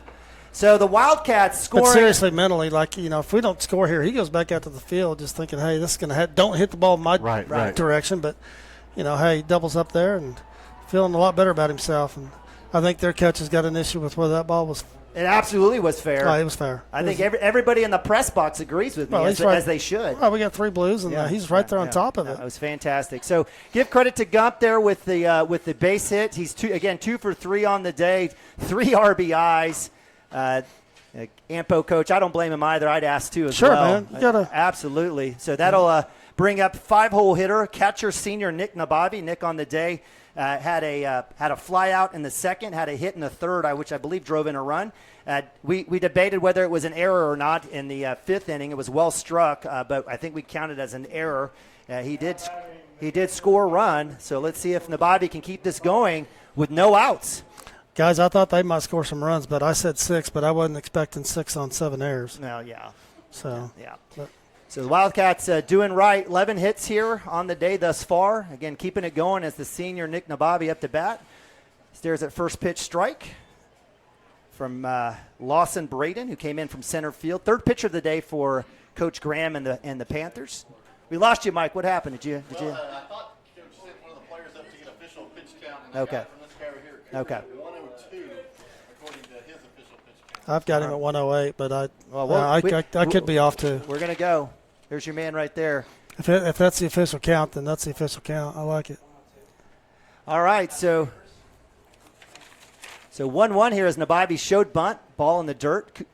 Carson Gump at 2. Nabavi shows bunt again. Reaches for it. Unfortunately, does not pull back. I know his sister Kate will say, hey, I'll teach you how to bunt, son. She is an excellent bunter. So with that, the count moves to 1-2. Nabavi has no choice. Get that bat off the shoulder, find you something. Runner at 2, base hit. Should have a chance to score. No outs, just move this guy. Swung, drop third strike. Gump should have been going. He didn't. And so that's a wasted opportunity there as Nabavi with the K. And I'll bring up out number 1 as Derek Schlein up to bat. And that's been Nabavi's deal all season. He's struck out swinging on just reaching for junk out there on the outside. I appreciate him protecting, but that'll be first strikeout for Braden, Lawson Braden on the day. Derek Schlein, the sophomore, now up to bat with 1 out. Carson Gump at 2. Say, hit me around, sophomore. That one's outside. Good call there by the plate ump for ball 1. Almost like outside a setup here by the catcher, Totentai. Helping out his pitcher here a little bit, kind of framed back in. Again, 1-0. That one's in the outside for 2-0. On deck for the Wildcats is number 10, Gavin Thippen. Like seeing that. He's wearing 10 tomorrow if we win this game. I don't think you have a choice. I think if we have to wear reds, he may have to go back to 7. 2-0 here for the sophomore, Derek Shaline, first baseman for the Wildcats. That's in the dirt for ball 3. No run there. I'm putting some tape on my uniform and making a 10. Good job. And again, we were singing the kudos of Boston Totentai. Another great work there, bouncing right side, keeping that ball in front, holding Gump at 2. Count 3-0 here, 1 out. Auto take here for the sophomore. And that one's low and away for ball 4. Nope, that's a strike, fellas. Wasn't it? Nope. Derek, it's 3-1. He's got to go back. So what should have been a ball, I agree with Derek. Yeah, I thought he called that. He did call strike. I don't agree with the call, but again, the count will move to 3-1. Derek says, my bad, ump. As an umpire yourself, Mike, I know you don't ever take offense to people doing that. I don't. 3-1 for the sophomore, Derek Shaline, runner at 2. Again, 1 out here, top of 6. Shaline takes a hack at that inside fastball, moves the count to full, 3-2. So give credit to Lawson Braden working back. Was down 3-0, gets that full count. Shaline needs to love something right side here from the sophomore. He does, gets good contact, right idea. Fights it off that outer half. Yeah. He wants it on that side, but that's where you want it. Heck yeah. You want to go opposite field. That one was a bit out, so he just said, hey, I'll fight for another pitch. Yeah, that's where it was pitched. It's a good job. Like to see him get something middle inner half here. Is this killing it? You can't yell at him, Mike? Oh, yeah, the glass doesn't open up. I can't be vocal. 3-2, full count, 1 out. Sophomore Shaline fouls another one. Quality at bat for the sophomore here. So Wildcats return the favor back to the Ampo Panthers as Lawson Braden trying to work around the sophomore. Yeah, I'd like to see Gump gets a little bit better of a secondary lead there. He's kind of getting caught watching the game here. Fastball hit right side. That one will go foul as well. So good job by Derek. He's found him. Just got to straighten it out a little bit here. A little bit more out in front, and he'd be there. So he's just trying to put it in play, Dad. I know. Right side. He knows what he's supposed to be doing here. So 3-2 full count for the sophomore, going up against the righty Braden for Ampo. That one's outside, ball 4. So great job by Derek Shaline, sophomore, first baseman, utility. Saw 8 pitches there, gents. Draws the walk, and guess who? Number 10. Number 10. Right-handed senior left fielder Gavin Phippen. Gavin on the day 2 for 3. Had a hit and a run in the 3rd inning. Struck out, dropped 3rd strike in the 4th. Had another hit in the 5th. He's absolutely owned the left side. With a little bit slower pitcher, I'm not sure if we see anything different here from Gavin if he gets a hold of one. Runners at 1st and 2nd. That one's in the dirt for ball 1.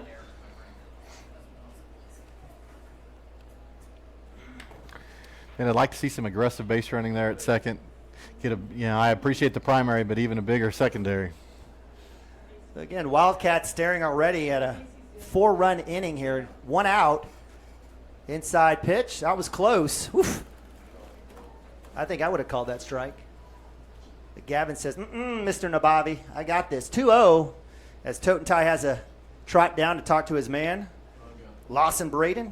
Again, 3rd pitcher here for Coach Graham and the Panthers. Again, a beautiful day here, and we have an absolute massive crowd. I mean, if you didn't think Class 2A baseball was popular, you are wrong, as there's not an empty seat in the place. Got a ton of fans. We've got the Dale and the Morrison folks piling in as well. Fantastic day of baseball here live in Good hitters count right here, fellas. Stares at fastball. You said hitters count, but he took that inside fastball. Strike 2-1. He didn't want that one. I wouldn't want that one either, even though he's been absolutely owning that left side. 2-1, 1 out, runners at 1st and 2nd for the Wildcats. Shows bunt. He pulls back. That's a ball. Right. Yeah, I don't like that right there, guys. He's been squaring it up today, and well, they did it with Cooper. They caught him flat-footed. Well, I know what he's looking at. 3rd baseman's deep, and it's not. I'm not saying it's the worst idea, but he's just been hitting the ball in the screws today. Look, we got no other choice now. 2-2. So let's see what the senior left fielder, right-hander Gavin Phippen can do. That's outside for ball 3. So full count for the senior. Again, Lawson Braden coming in double relief for the for the Panthers. On deck is DH, righty Hunter Gibson. See if we can keep this one going here with one out. Wildcats already plating 4. Fastball, that one's fouled off, so good work there by Gavin. And just like Derek Shaline, pitch count goes up and up and up here for Braden. If you're Coach Graham, I guess you got to burn the house here, don't you? Absolutely. There's no tomorrow if you lose. No tomorrow if you lose. All right, full count. Swung and missed, so strikeout for Braden. Good work there by the Panther pitcher working back to get Gavin Fippen. That'll be out number 2, and that'll bring up sophomore Hunter Gibson. I gotta give credit to the underclassmen here for the Wildcats. Freshman, sophomore, now sophomore Hunter Gibson up to bat. 2 outs. That one's in the dirt. Good job by Totentai with another block. And Carson Gump literally stuck at second base, trying to figure out how to move over. No chance for a double steal here. Not with that lead. Yeah. You got to get off farther than that. There's nobody holding him. That's in the dirt. Yeah, he's getting one or two shuffles there, and let's see him get 3 there. Yeah, but freshman's like, dude, come on, man, help me out, help me out. So I've done enough for y'all. 2-0 for Gibson. Big right-hander. Kid's massive size. We're going to miss him at linebacker. Big hit. Right side. It's going to go foul. I think Hunter's going to be baseball only now. I think. Is that the plan? I'm not going to speak for the Gibson family nor drop any HIPAA, but I think there was some stuff happened in football season last year that I think he's going to focus on baseball. It's going to be a good one. Absolutely. Just a sophomore. 2-1. Oof, oof. I don't know how he laid off that high heat, but he does. Moves the count to 3-1. Good for him. I know you have been hacking at that one, Dirk. That's a tough one to lay off. Up in your eyes fastball. Oof, oof. Hit that one about 380. Up top, ball 4. So great at bat for the sophomore as he trots to first. Derek Shaline, sophomore, trots to 2. Freshman Carson Gump makes his way to 3, and that'll bring up senior Ben Harmon. And Coach Graham, is he going to have another change? He is. So can we go to a timeout? I'm going to get a drink of water. We can. All right, so let's go to a timeout real quick. We'll grab one commercial as Coach Graham will make another pitching change. We'll be right back. CWTV. But it's not all that we are. We care. We'll stand beside you throughout the entire legal process, not just as lawyers, but as your friends. We are Maples, Nix, and Dieselhorst, and we are here to help.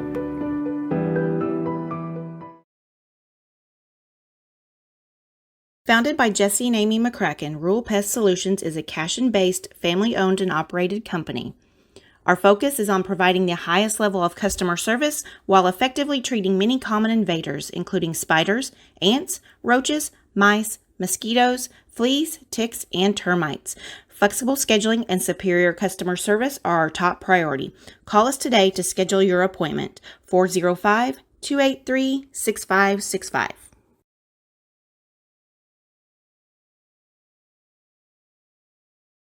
All right, welcome back to Cashion Wildcat TV, live from Palmer Field, DeLisi Park, Oklahoma City. 2A quarterfinals, game 2 here is the Cashion Wildcats.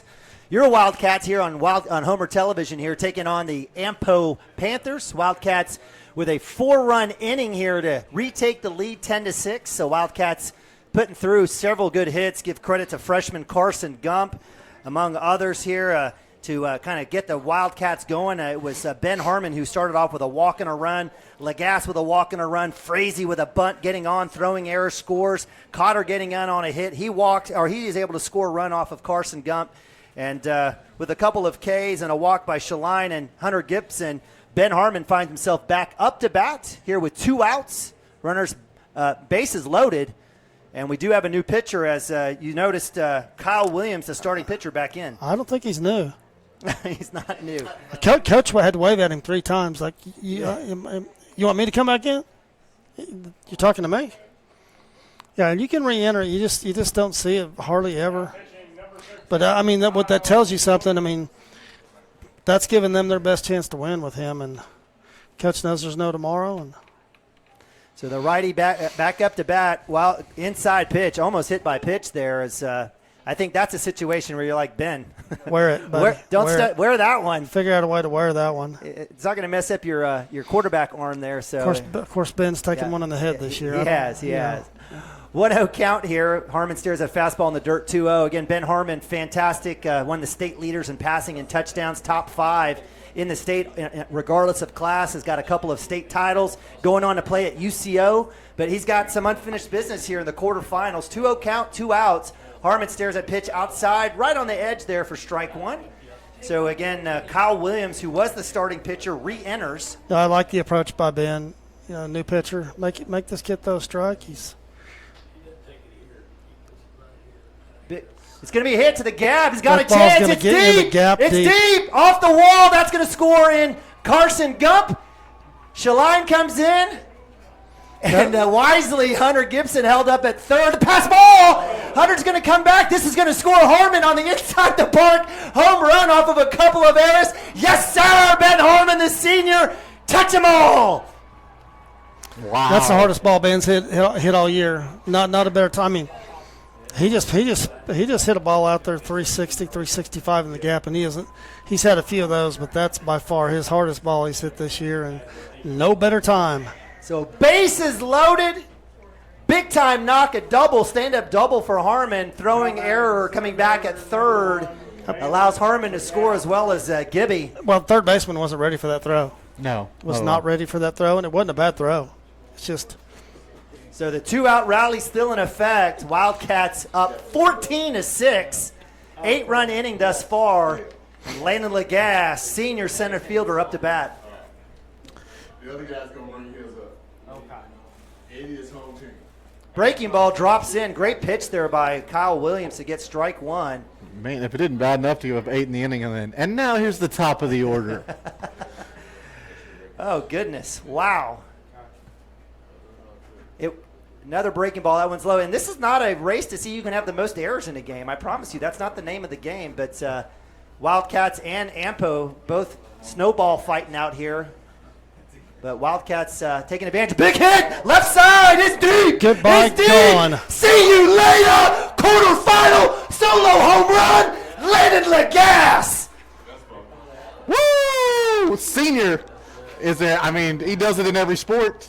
Wow! He hadn't had one, and it's been several weeks, guys. He was overdue, and he was. You've been talking about it, Dirk. That ball's up and in, and that is his pitch, Dirk. It is. Absolutely. It's always been his pitch, up and in. And do you see the wind just snatched the thing? Wow! Big hook on it. No doubter there for Lagasse. Looks like one of your tee shots. Absolutely hammers that one. Most likely, it's still carrying. It's in the parking lot. I think it's in the pond. There's a fisherman out there that's going to dig that one out. So the 2-out rally still in effect. The Wildcats, I can't even, my OU degree, I have 2 OU degrees. I still don't think I can count that high. Wildcats absolutely put another. Huh? I don't doubt that. Yeah, I know. So they just give them away. You just pay them the money, especially if you're from Texas. Yeah, two degrees. That's money well spent if you can't add that up. Wildcats, I think, have 15. Is that what the scoreboard says? We have 15, They do have 15, so... 9-run inning, fellas. So bases loaded. Ben Harmon comes in, absolutely mashes one to left center. Double turns into a home run, in essence, on a couple of throwing errors. And then guess who? Landon Lagasse, guy comes up big with a huge, essentially, catch against Pocasset in the semifinals 2 years ago to move Cashion to the state championship game where they went on to beat Thomas. Coach is wanting to count. I think he's wanting something here.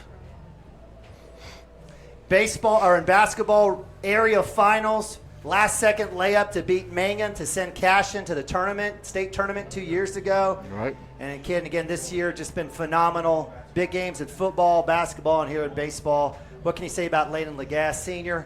He's definitely going to miss him. He's going to OSU. He is going to OSU. And he's going to have a chance maybe to hopefully walk on. Maybe we'll see. That's my understanding. Football walk on. So this will be in the last 4 or 5 years. I mean, you count Jeremy Seaton. We all know Jeremy Seaton. Then you had Brett Wilson. This will be number 4. And then we had Ryan Baker out of that 2020 class. And so with Lagasse, we got to talk to Coach Shackelford. Maybe he can get somebody down at OU to take a look at some of these kids. Big hit, Cooper Frazee, first pitch. He lines that one in as number 1, Jared Jones comes in to pitch. So first pitch, shot to center field. The Wildcats still working, hit number 14 on the day, and that'll bring up junior Preston Cotter. So we're still in the 6th inning. The Wildcats with 2 outs, working through the lineup again. Preston Cotter earlier in the 6th inning had a hit, had a run. Good to see Cooper Frazee, who in the 6th inning kind of started it all with a fantastic bunt down the left-hand side.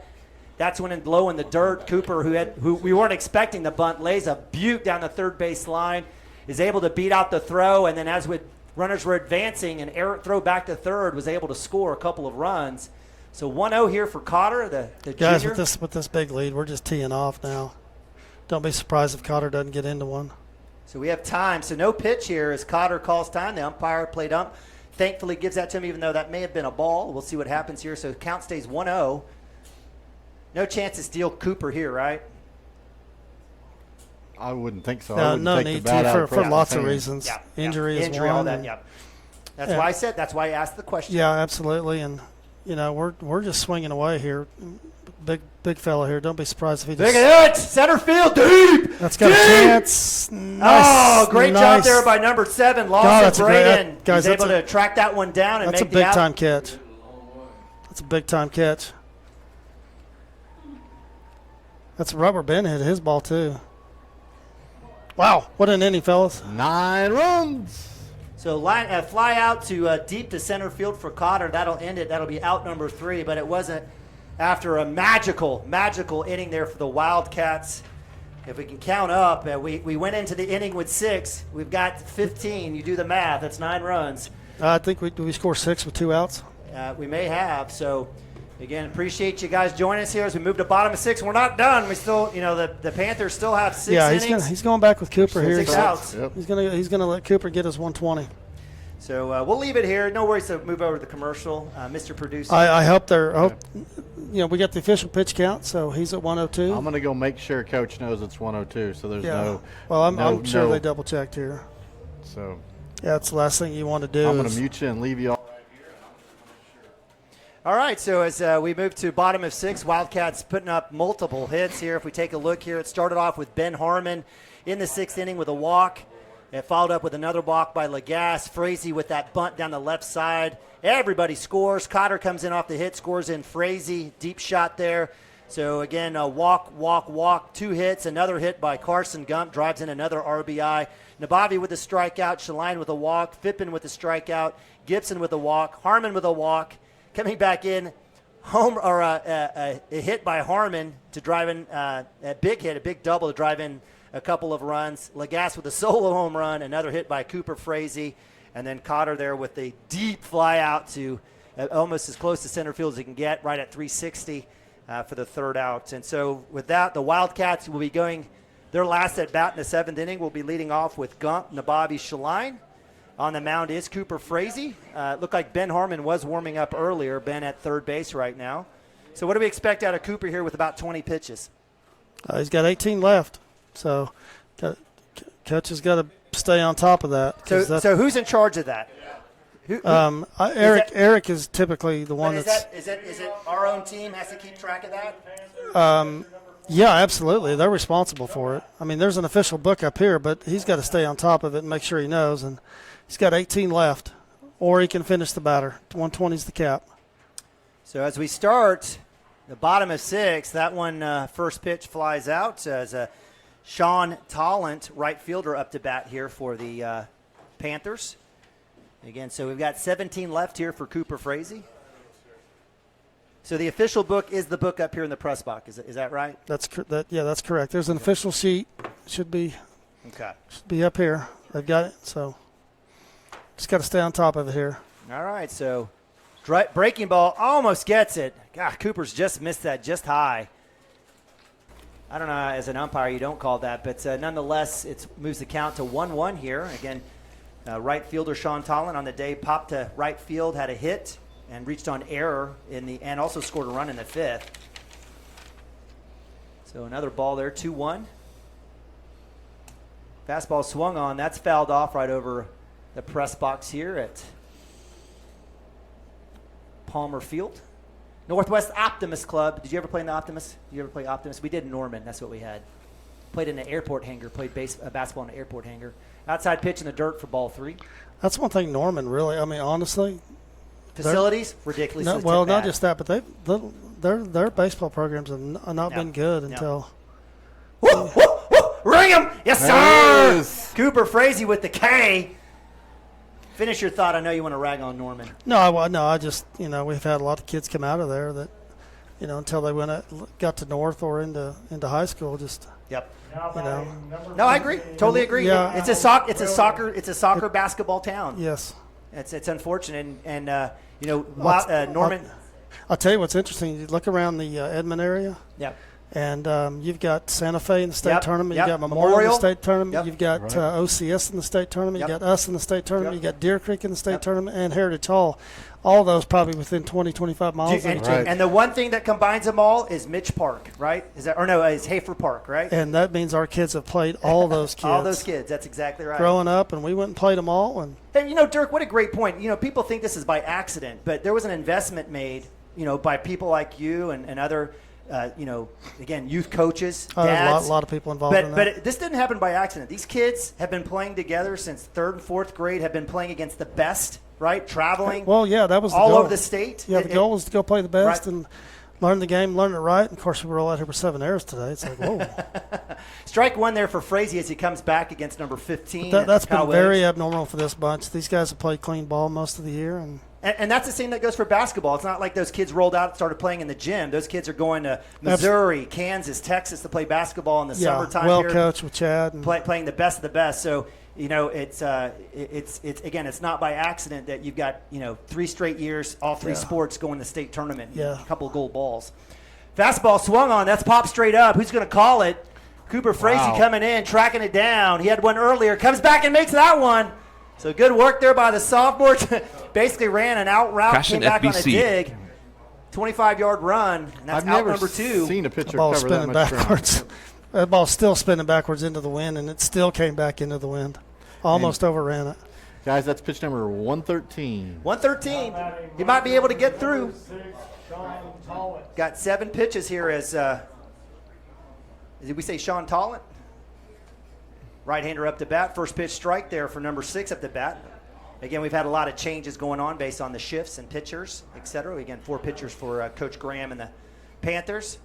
That one's well struck, third base line. Give credit to the right-hander.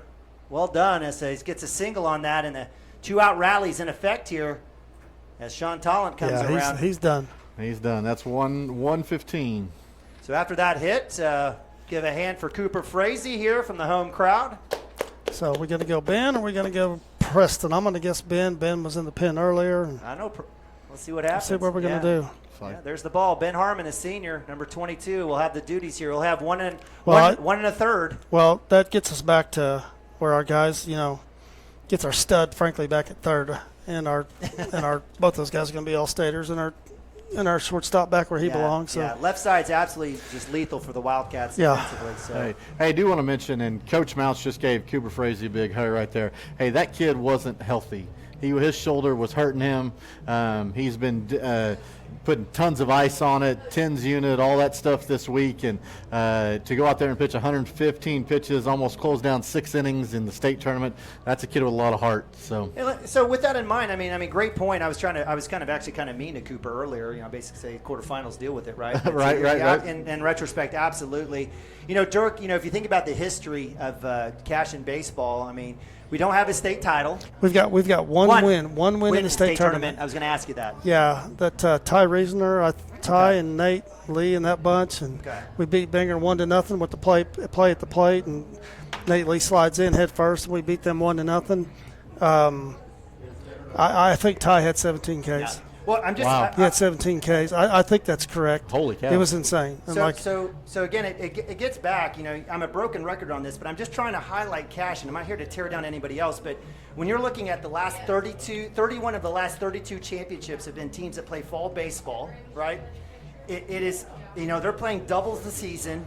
They're not playing football. They put all their resources basically into 2 sports. Again, it's not a beef on the other schools. Yeah. I'm just saying it is amazing to see a school like Cashion, Well, it's 180 kids. Yeah, it's good to see Morrison here too. That's what I'm saying. That's what needs to be celebrated. I love all the great things that are happening with all these baseball-only schools, but it's time to honor and recognize what these football schools are doing on the baseball side. I think, and honestly, I think 2A's down. I mean, because if you look, number 11 came into Cashion, and I'm not running down Ketchum, but to me, there's 8 or 9 good teams. Morrison's here. We beat them. We're second or third, fourth best team here. We haven't played Dale. Dale obviously is Dale. Yeah. But I'm just saying, but we need to celebrate. We shouldn't celebrate someone who plays fall baseball all the time. We should be celebrating the teams like Morrison and Cashion who play football and are coming in and doing great things on the baseball side of things consistently too, and basketball. Well, that change has been talked about 1,000 times, and it's. Well, I can't wait till we move to 3A, so I'll just leave it at that. So ball count goes to 1-0. Dirk, I know we've gone back and forth. Well, I hear you. But to me, if the change is not going to get made, we got to continue to work on baseball and continue to get better at it. And you've seen that the future is bright for Coach Mounts. It's not going away. J-High's loaded. J-High does a great job. Nice job, Ben, coming back in, getting that strike. Second pitch strike. And there's a bunch of young kids on this team that are going to play and play well. And absolutely. Got a ton of sophomores and got even a freshman out there making plays. There's 3 young kids that are going to play at the next level for sure. A couple of these freshmen, who knows what they're going to do. Ooh, had a chance. Harmon had him. Again, we've got freshman Max Higdon. We haven't even talked about him out in right field. Yeah, that's another one. We've talked about his arm. And so it's going to, again, Wildcats hanging on here, 15-6 lead. Panthers down to the last 4 outs. Again, 1-1 here, 2 outs. Runner at 1. Outside, hoping to get that call. Doesn't get it there. Nababi says, hey, let me go take this one back. Nababi, a part politician over there at catcher. Well, you got 4 of our seniors that are going to go. They're going to go on and play at the next level, play something at the next level. Heck yes. So, again, 2-1 count here. Swung on fastball. Excellent job. Hefty cut there by number 5, Tyler Shaw. I like that swing. I don't know if it's just me because of the warm weather or not, but this is by far the best velocity Ben's ever had. Again, 2-2, 2 outs. Wildcats trying to strand that one Panther at first base. Showing bunt with 2 strikes. Trying to get in the eyes of Ben and the catcher there. So. That's a good change-up. That was a good change-up. And it was Tyler Shaw earlier that showed bunt and had that pullback, had a couple. Well, hey, just couple big 2 outs bats. here, full count. See how far he can hit it. So bunt shown, coming back to 1 in time, or not in time. So good work there by number 6, Sean Talent, right fielder. Actually, yes, coming back. Had a good hit there. Give credit to Talent. Full count, runner should go. Pitch, strike, 3, out number 3, and that'll end it. Backwards K for Grass.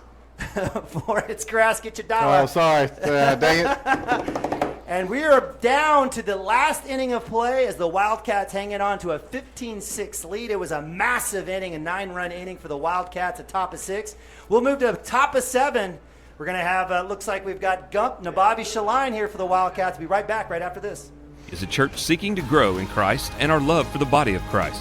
With ministries from children to youth to adults, we strive to present the gospel in an engaging and meaningful way. Sunday school meets at 9:45 a.m. and worship starts at 11 a.m. Children and youth meet on Wednesdays at 6 p.m.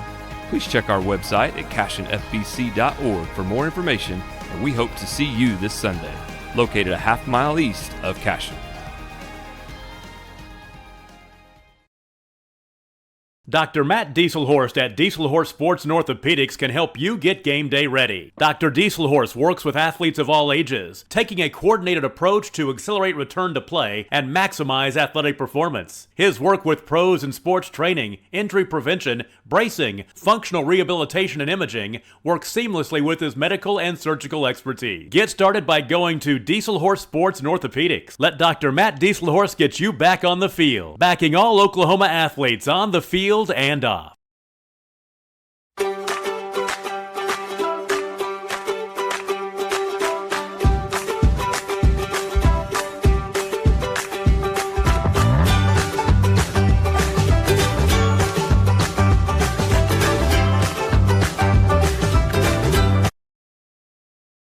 I'm not sure about that.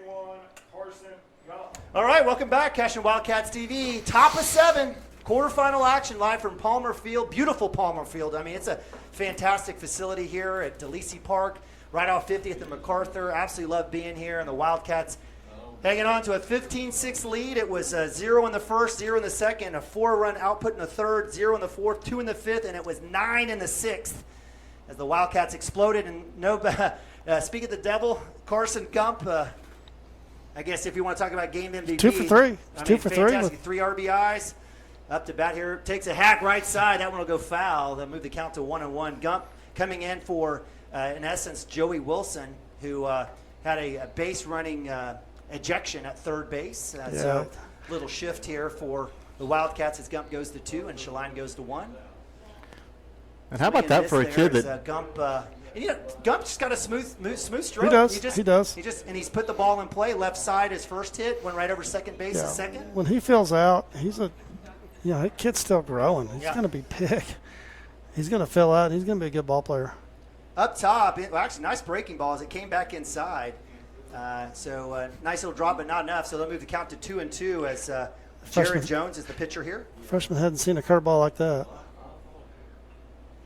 Little squib towards second base. Does he have enough legs to beat it out? He does not. So we'll call that a swinging bunt of sorts there as Gump gets thrown out at first base.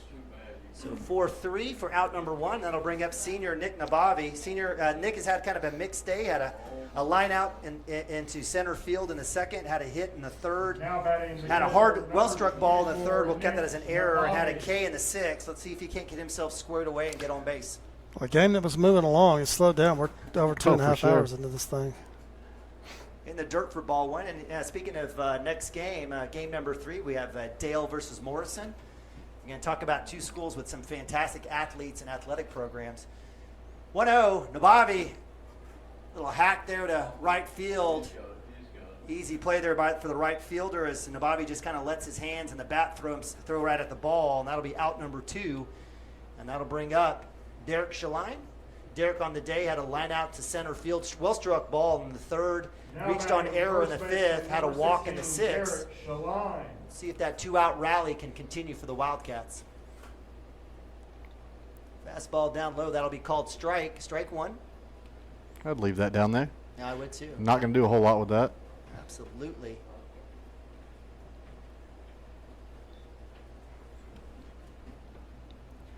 A 1-1 count, 2 outs here for the Wildcats. Look at my sheet here, I apologize. Derek Shaline, right-hander. 1-1 count. Inside pitch, don't call it. Oh. Okay. That edge there, so good pitch there by Jones. I'll move the count to 1-2. So Mike, as you say, shorten up. Big hit. That's going to get through, maybe. Yep, shortstop can't glove it. He kind of slowed down for it. Wanted to kind of round it. I appreciate him kind of wanted to go there. So I didn't think he was going to get there, but he did. Be kind, guys. Be kind. What are we scoring that? What do we have scores? Official scores? Base hit. Appreciate it. Thank you. All right. So base hit. Base hit. So Shaline is on base. 2-out rally in effect for the Wildcats. 14th hit of the game, and that'll bring up senior Gavin Fippen. Gavin with 2 hits and 2 Ks on the day, 2 for 4. Well done. We have a pinch runner here. I love seeing that. I think he's got 1 K and a ground out. He had a drop third strike. Yeah, that's right. You're right. My bad. So we got a pitch runner in Zane Stimke. Yeah, love seeing Zane us. Stimke, sophomore. Zane had some time as the basketball players were kind of working through, and Zane had some opportunities to play second base and right field for the Wildcats. Had a couple good hits. So good to see him pinch running here for the Wildcats, coming in for Shaline. That one's in the dirt. Good job again. We've talked about Totentai all day. He's been fantastic for the Panthers. Again, he's got that state bleached hair. You know he's all in. Oh! Woo! Oh, I missed it. I didn't. Did they get him? It was a quick I thought move. he was safe. I think the field up was like, let's get out of here. So Zane Stipke caught sleeping. Good work there by Jared Jones working back. And that'll be out 3 on the pick. And that moves us to bottom of 7. Wildcats 15. Panthers 6. So Coach Graham will have his last conversation with his team. It's rally time. Wildcats, again, with 7 errors, you never know what's going to happen if you put the ball in play. The Panthers will bring in 6, 7, and 8 up to bat. Jared Jones, who was on the mound just now, will lead off here, followed by Braden Bingham and then Briar Anglin. Wildcats will come back out with Ben Harmon. And again, really appreciate you guys following us all year. What a fantastic seasons it's been for the Wildcats. It's been good. If you're here playing today, it's been a good season. So if the Wildcats go on to hang on to this 9-run lead, they will face off against number 1 ranked, undefeated, the dark, what do we call the evil empire. These guys are ridiculous. Silo, I think they've literally they've lost one game in 100 years. Coach Billy Jack. I always want to call him Bobby Jack. Billy Jack Bowen, fantastic record-breaking national leader in wins.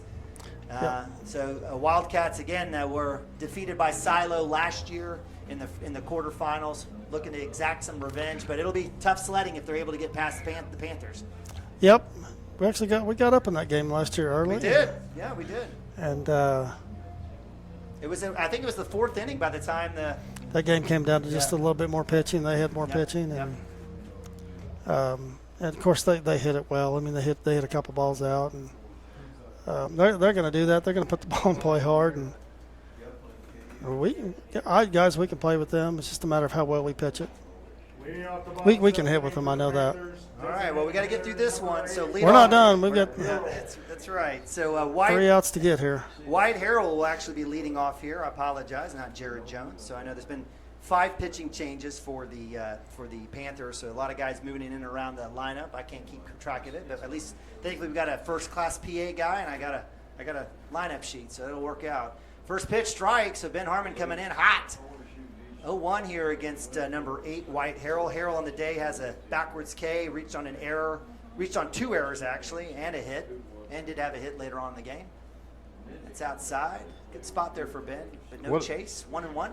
And maybe I missed it. What pitch count are we at for Ben, just to make sure he's I wasn't keeping it because I just gotcha. I guess we'll find out at the end. If we can keep him to under 35, that'd be a plus. Oh, that would be fantastic. That'd be an absolute plus. Well, we're going to need everything to get through this.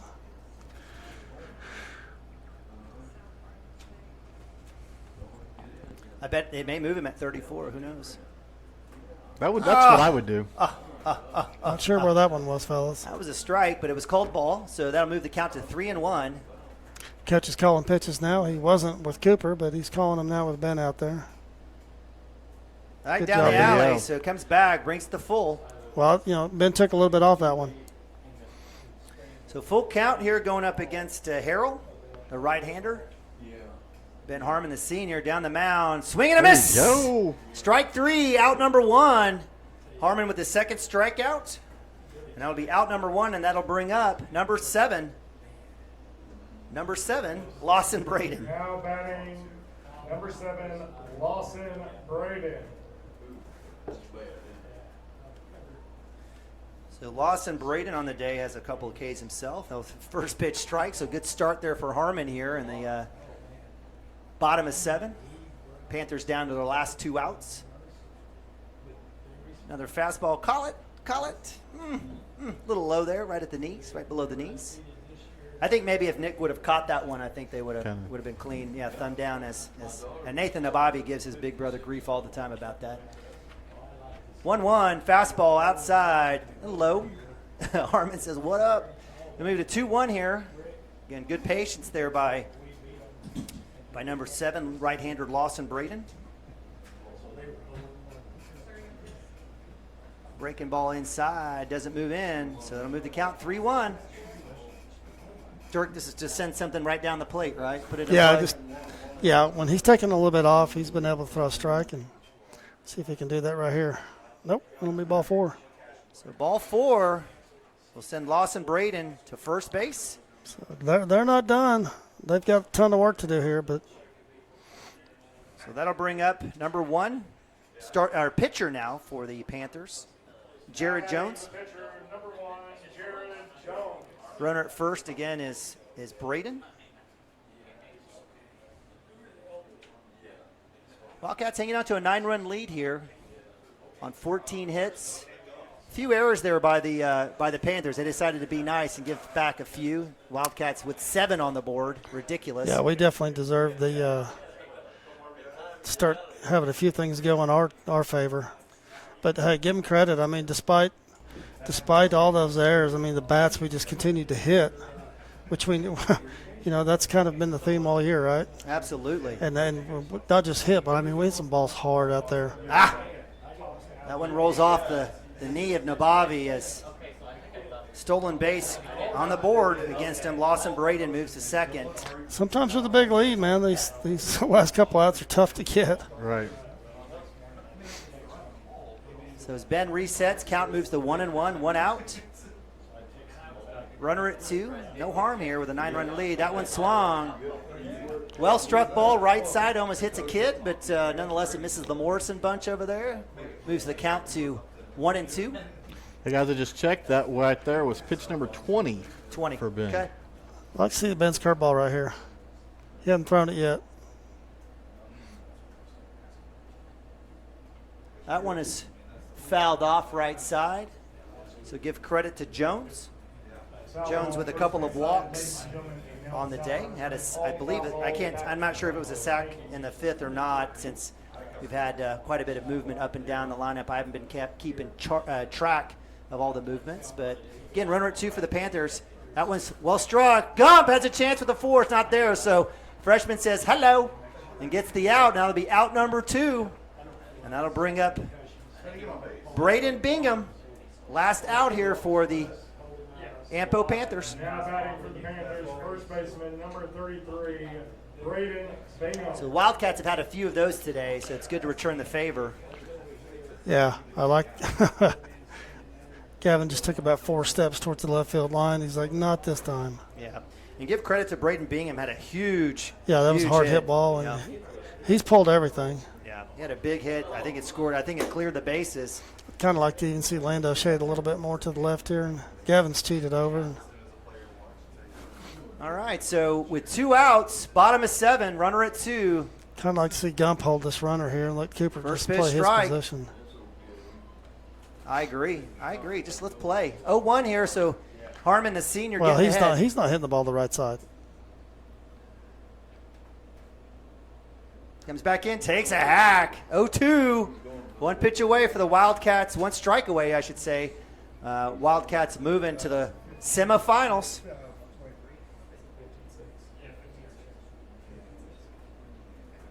Harmon gets the sign. Delivery. Cut! Oh, that's the closest ball you're ever going to find. So good pitch there by Harmon. I thought it was a great spot with a 0-2 count. Should have rung him up, in my opinion, but live to fight another day here as Bingham stares at a 1-2. There it is. So good work there by Bingham, staying alive. Staying alive. It was a good pitch. Yeah, it was. A good pitch and good swing there by the first baseman. Like to see Ben come something inside low right here. But, Bingham chased that high inside pitch. Yeah, exactly. That's what I'm saying. That ball was up. Let's just change his eye level here and come down and in. So 1-2, runner at 2, 2 outs, bottom of 7, last gas, breaking ball doesn't fall. Harmon wants that one back, so that'll move the count to 2-2. Not a bad idea right there. What do we have pitch count? Probably 25, I think that's 27, I think. 27. Yep, 27. He's got 7 to deal. That one's fouled off, so give credit to Bingham. Number 28. Keep in mind, we're trying to stay below 35. Is there any chance, 35 or less. Is there any chance that Coach Yes. he's going to make a change? Oh, you have to. You've got to have him. All right, so with 2 balls, 2 strikes. Oh, yes! Strike 3 is ball game. Wildcats victorious. Moving on, Quarterfinal boys. winners will go on to play Silo tomorrow at 11 o'clock here from Palmer That's the Field. ball game, folks. Final score, Cashion 15. So the Wildcats victorious 15-6. It was a 4-0 lead in the 3rd inning. It was a tie ball game after 5, 6-all, but the Wildcats said enough. Yeah, just continue to hit, and Cooper, give Cooper credit. Give Cooper credit. We cleaned it up. And then Ben comes in and gets the last 6 outs, but we just continued to hit. And just balls off the wall. Landon hits one out. Freshman gets another hit. just can't say enough about. I mean, honestly, kind of across the board, everybody. There's lots of hits everywhere. If you Yes, up and down. We had two. We had a solo home run by Legas. We had again just a couple of. Ben's hit was big as well in the gap. That scored a couple, and then freshman hits one down the line. So. Yep. So give credit to Coach Cheyenne Graham. Wildcats are able to avenge a loss earlier on April 12th, where they lost 1-4, and they get the win that counts, the one that matters against Ampo here in the quarterfinals. Again, the Panthers finished the year 25-7. Again, a good year. Give credit to the guys in green and some great fans out here as they get some applause, and it'll be the Cashion Wildcats with the 9-run win in 7 innings, moving on to face off against the number 1 ranked Do-It-All Silo Rebels. Yeah, it's going to take everything we got, but again, fellas, it's going to come down to pitching tomorrow, and I think we'll hit the ball. I mean, we will hit the ball. If we don't, I'll be very, very surprised. I feel like we'll show up and hit the ball, and tomorrow it's going to be a matter of who pitches it. Yeah, and you know what I love seeing there was the back half of this game where, you got guys like Legas, Frazee, Cotter, who had multiple hits. In fact, from the 5th inning on, or actually the last two innings, 6th and 7th, we had 4 hits, 1 home run out of that top 3. So, a lot of guys had big games. I mean, I know he's my kid, but he's 2 for 2 in the assist. That was the big out there with the throw at the plate, and then we decided to have, like you said, a snowball fight there and cleaned it up. Cooper finished, It's amazing how many pitches he throws today, and then Ben comes in, does his job, and does it under 35. Yep. So all right. Yeah, he'll be available for tomorrow, and it'll take all of them tomorrow, and go hit the ball and see what happens. See what happens. Yep. That's exactly right. They're feeling pretty good about themselves. I think this is their 6th trip and only the 2nd win, and it's not like it's a double elimination here. So looking forward to tomorrow, and we can play with those guys, and I think our guys know that. Would they? Honestly, if you said, "Hey, who do you want to play?" At this point, you're gonna have to go beat the best. So you have to beat the best to win the thing anyway, right? That's exactly right. So it doesn't matter if it's in the semis or finals. So Wildcats victorious. They moved to 25-5 on the season. 5 seed here beats the 4 seed, moves on to the semifinals to face Silo. Silo again victorious against Calera. I still haven't heard a decision on whether Joe can go tomorrow or not. I text coach, haven't heard anything back from him yet, but we'll see. Hopefully Joe can go because he's needed. Yeah, he's needed at first, but he's going to be needed on the bump as well. So. Yep. All right, so Mike, before we part, any final thoughts from your end? Man, just clean it up. I figure you used Cooper, so you got past that game, like you said. Only the 2nd state tournament victory in Cashion baseball history. So I think we've been here 6 times, maybe 7. So definitely take it. So as the Wildcats clear out the dugout, Coach Mounts gets an interview and a little conversation there. First of all, I want to thank all the fine folks here at Palmer Field in the press box. We're glad to be able to hang out with you guys tomorrow. Big thanks to OSSAA for making this a possibility for us to come in and broadcast tomorrow night. We will be video. We will be broadcasting. We'll probably start around 10:30 tomorrow for 11 o'clock first pitch.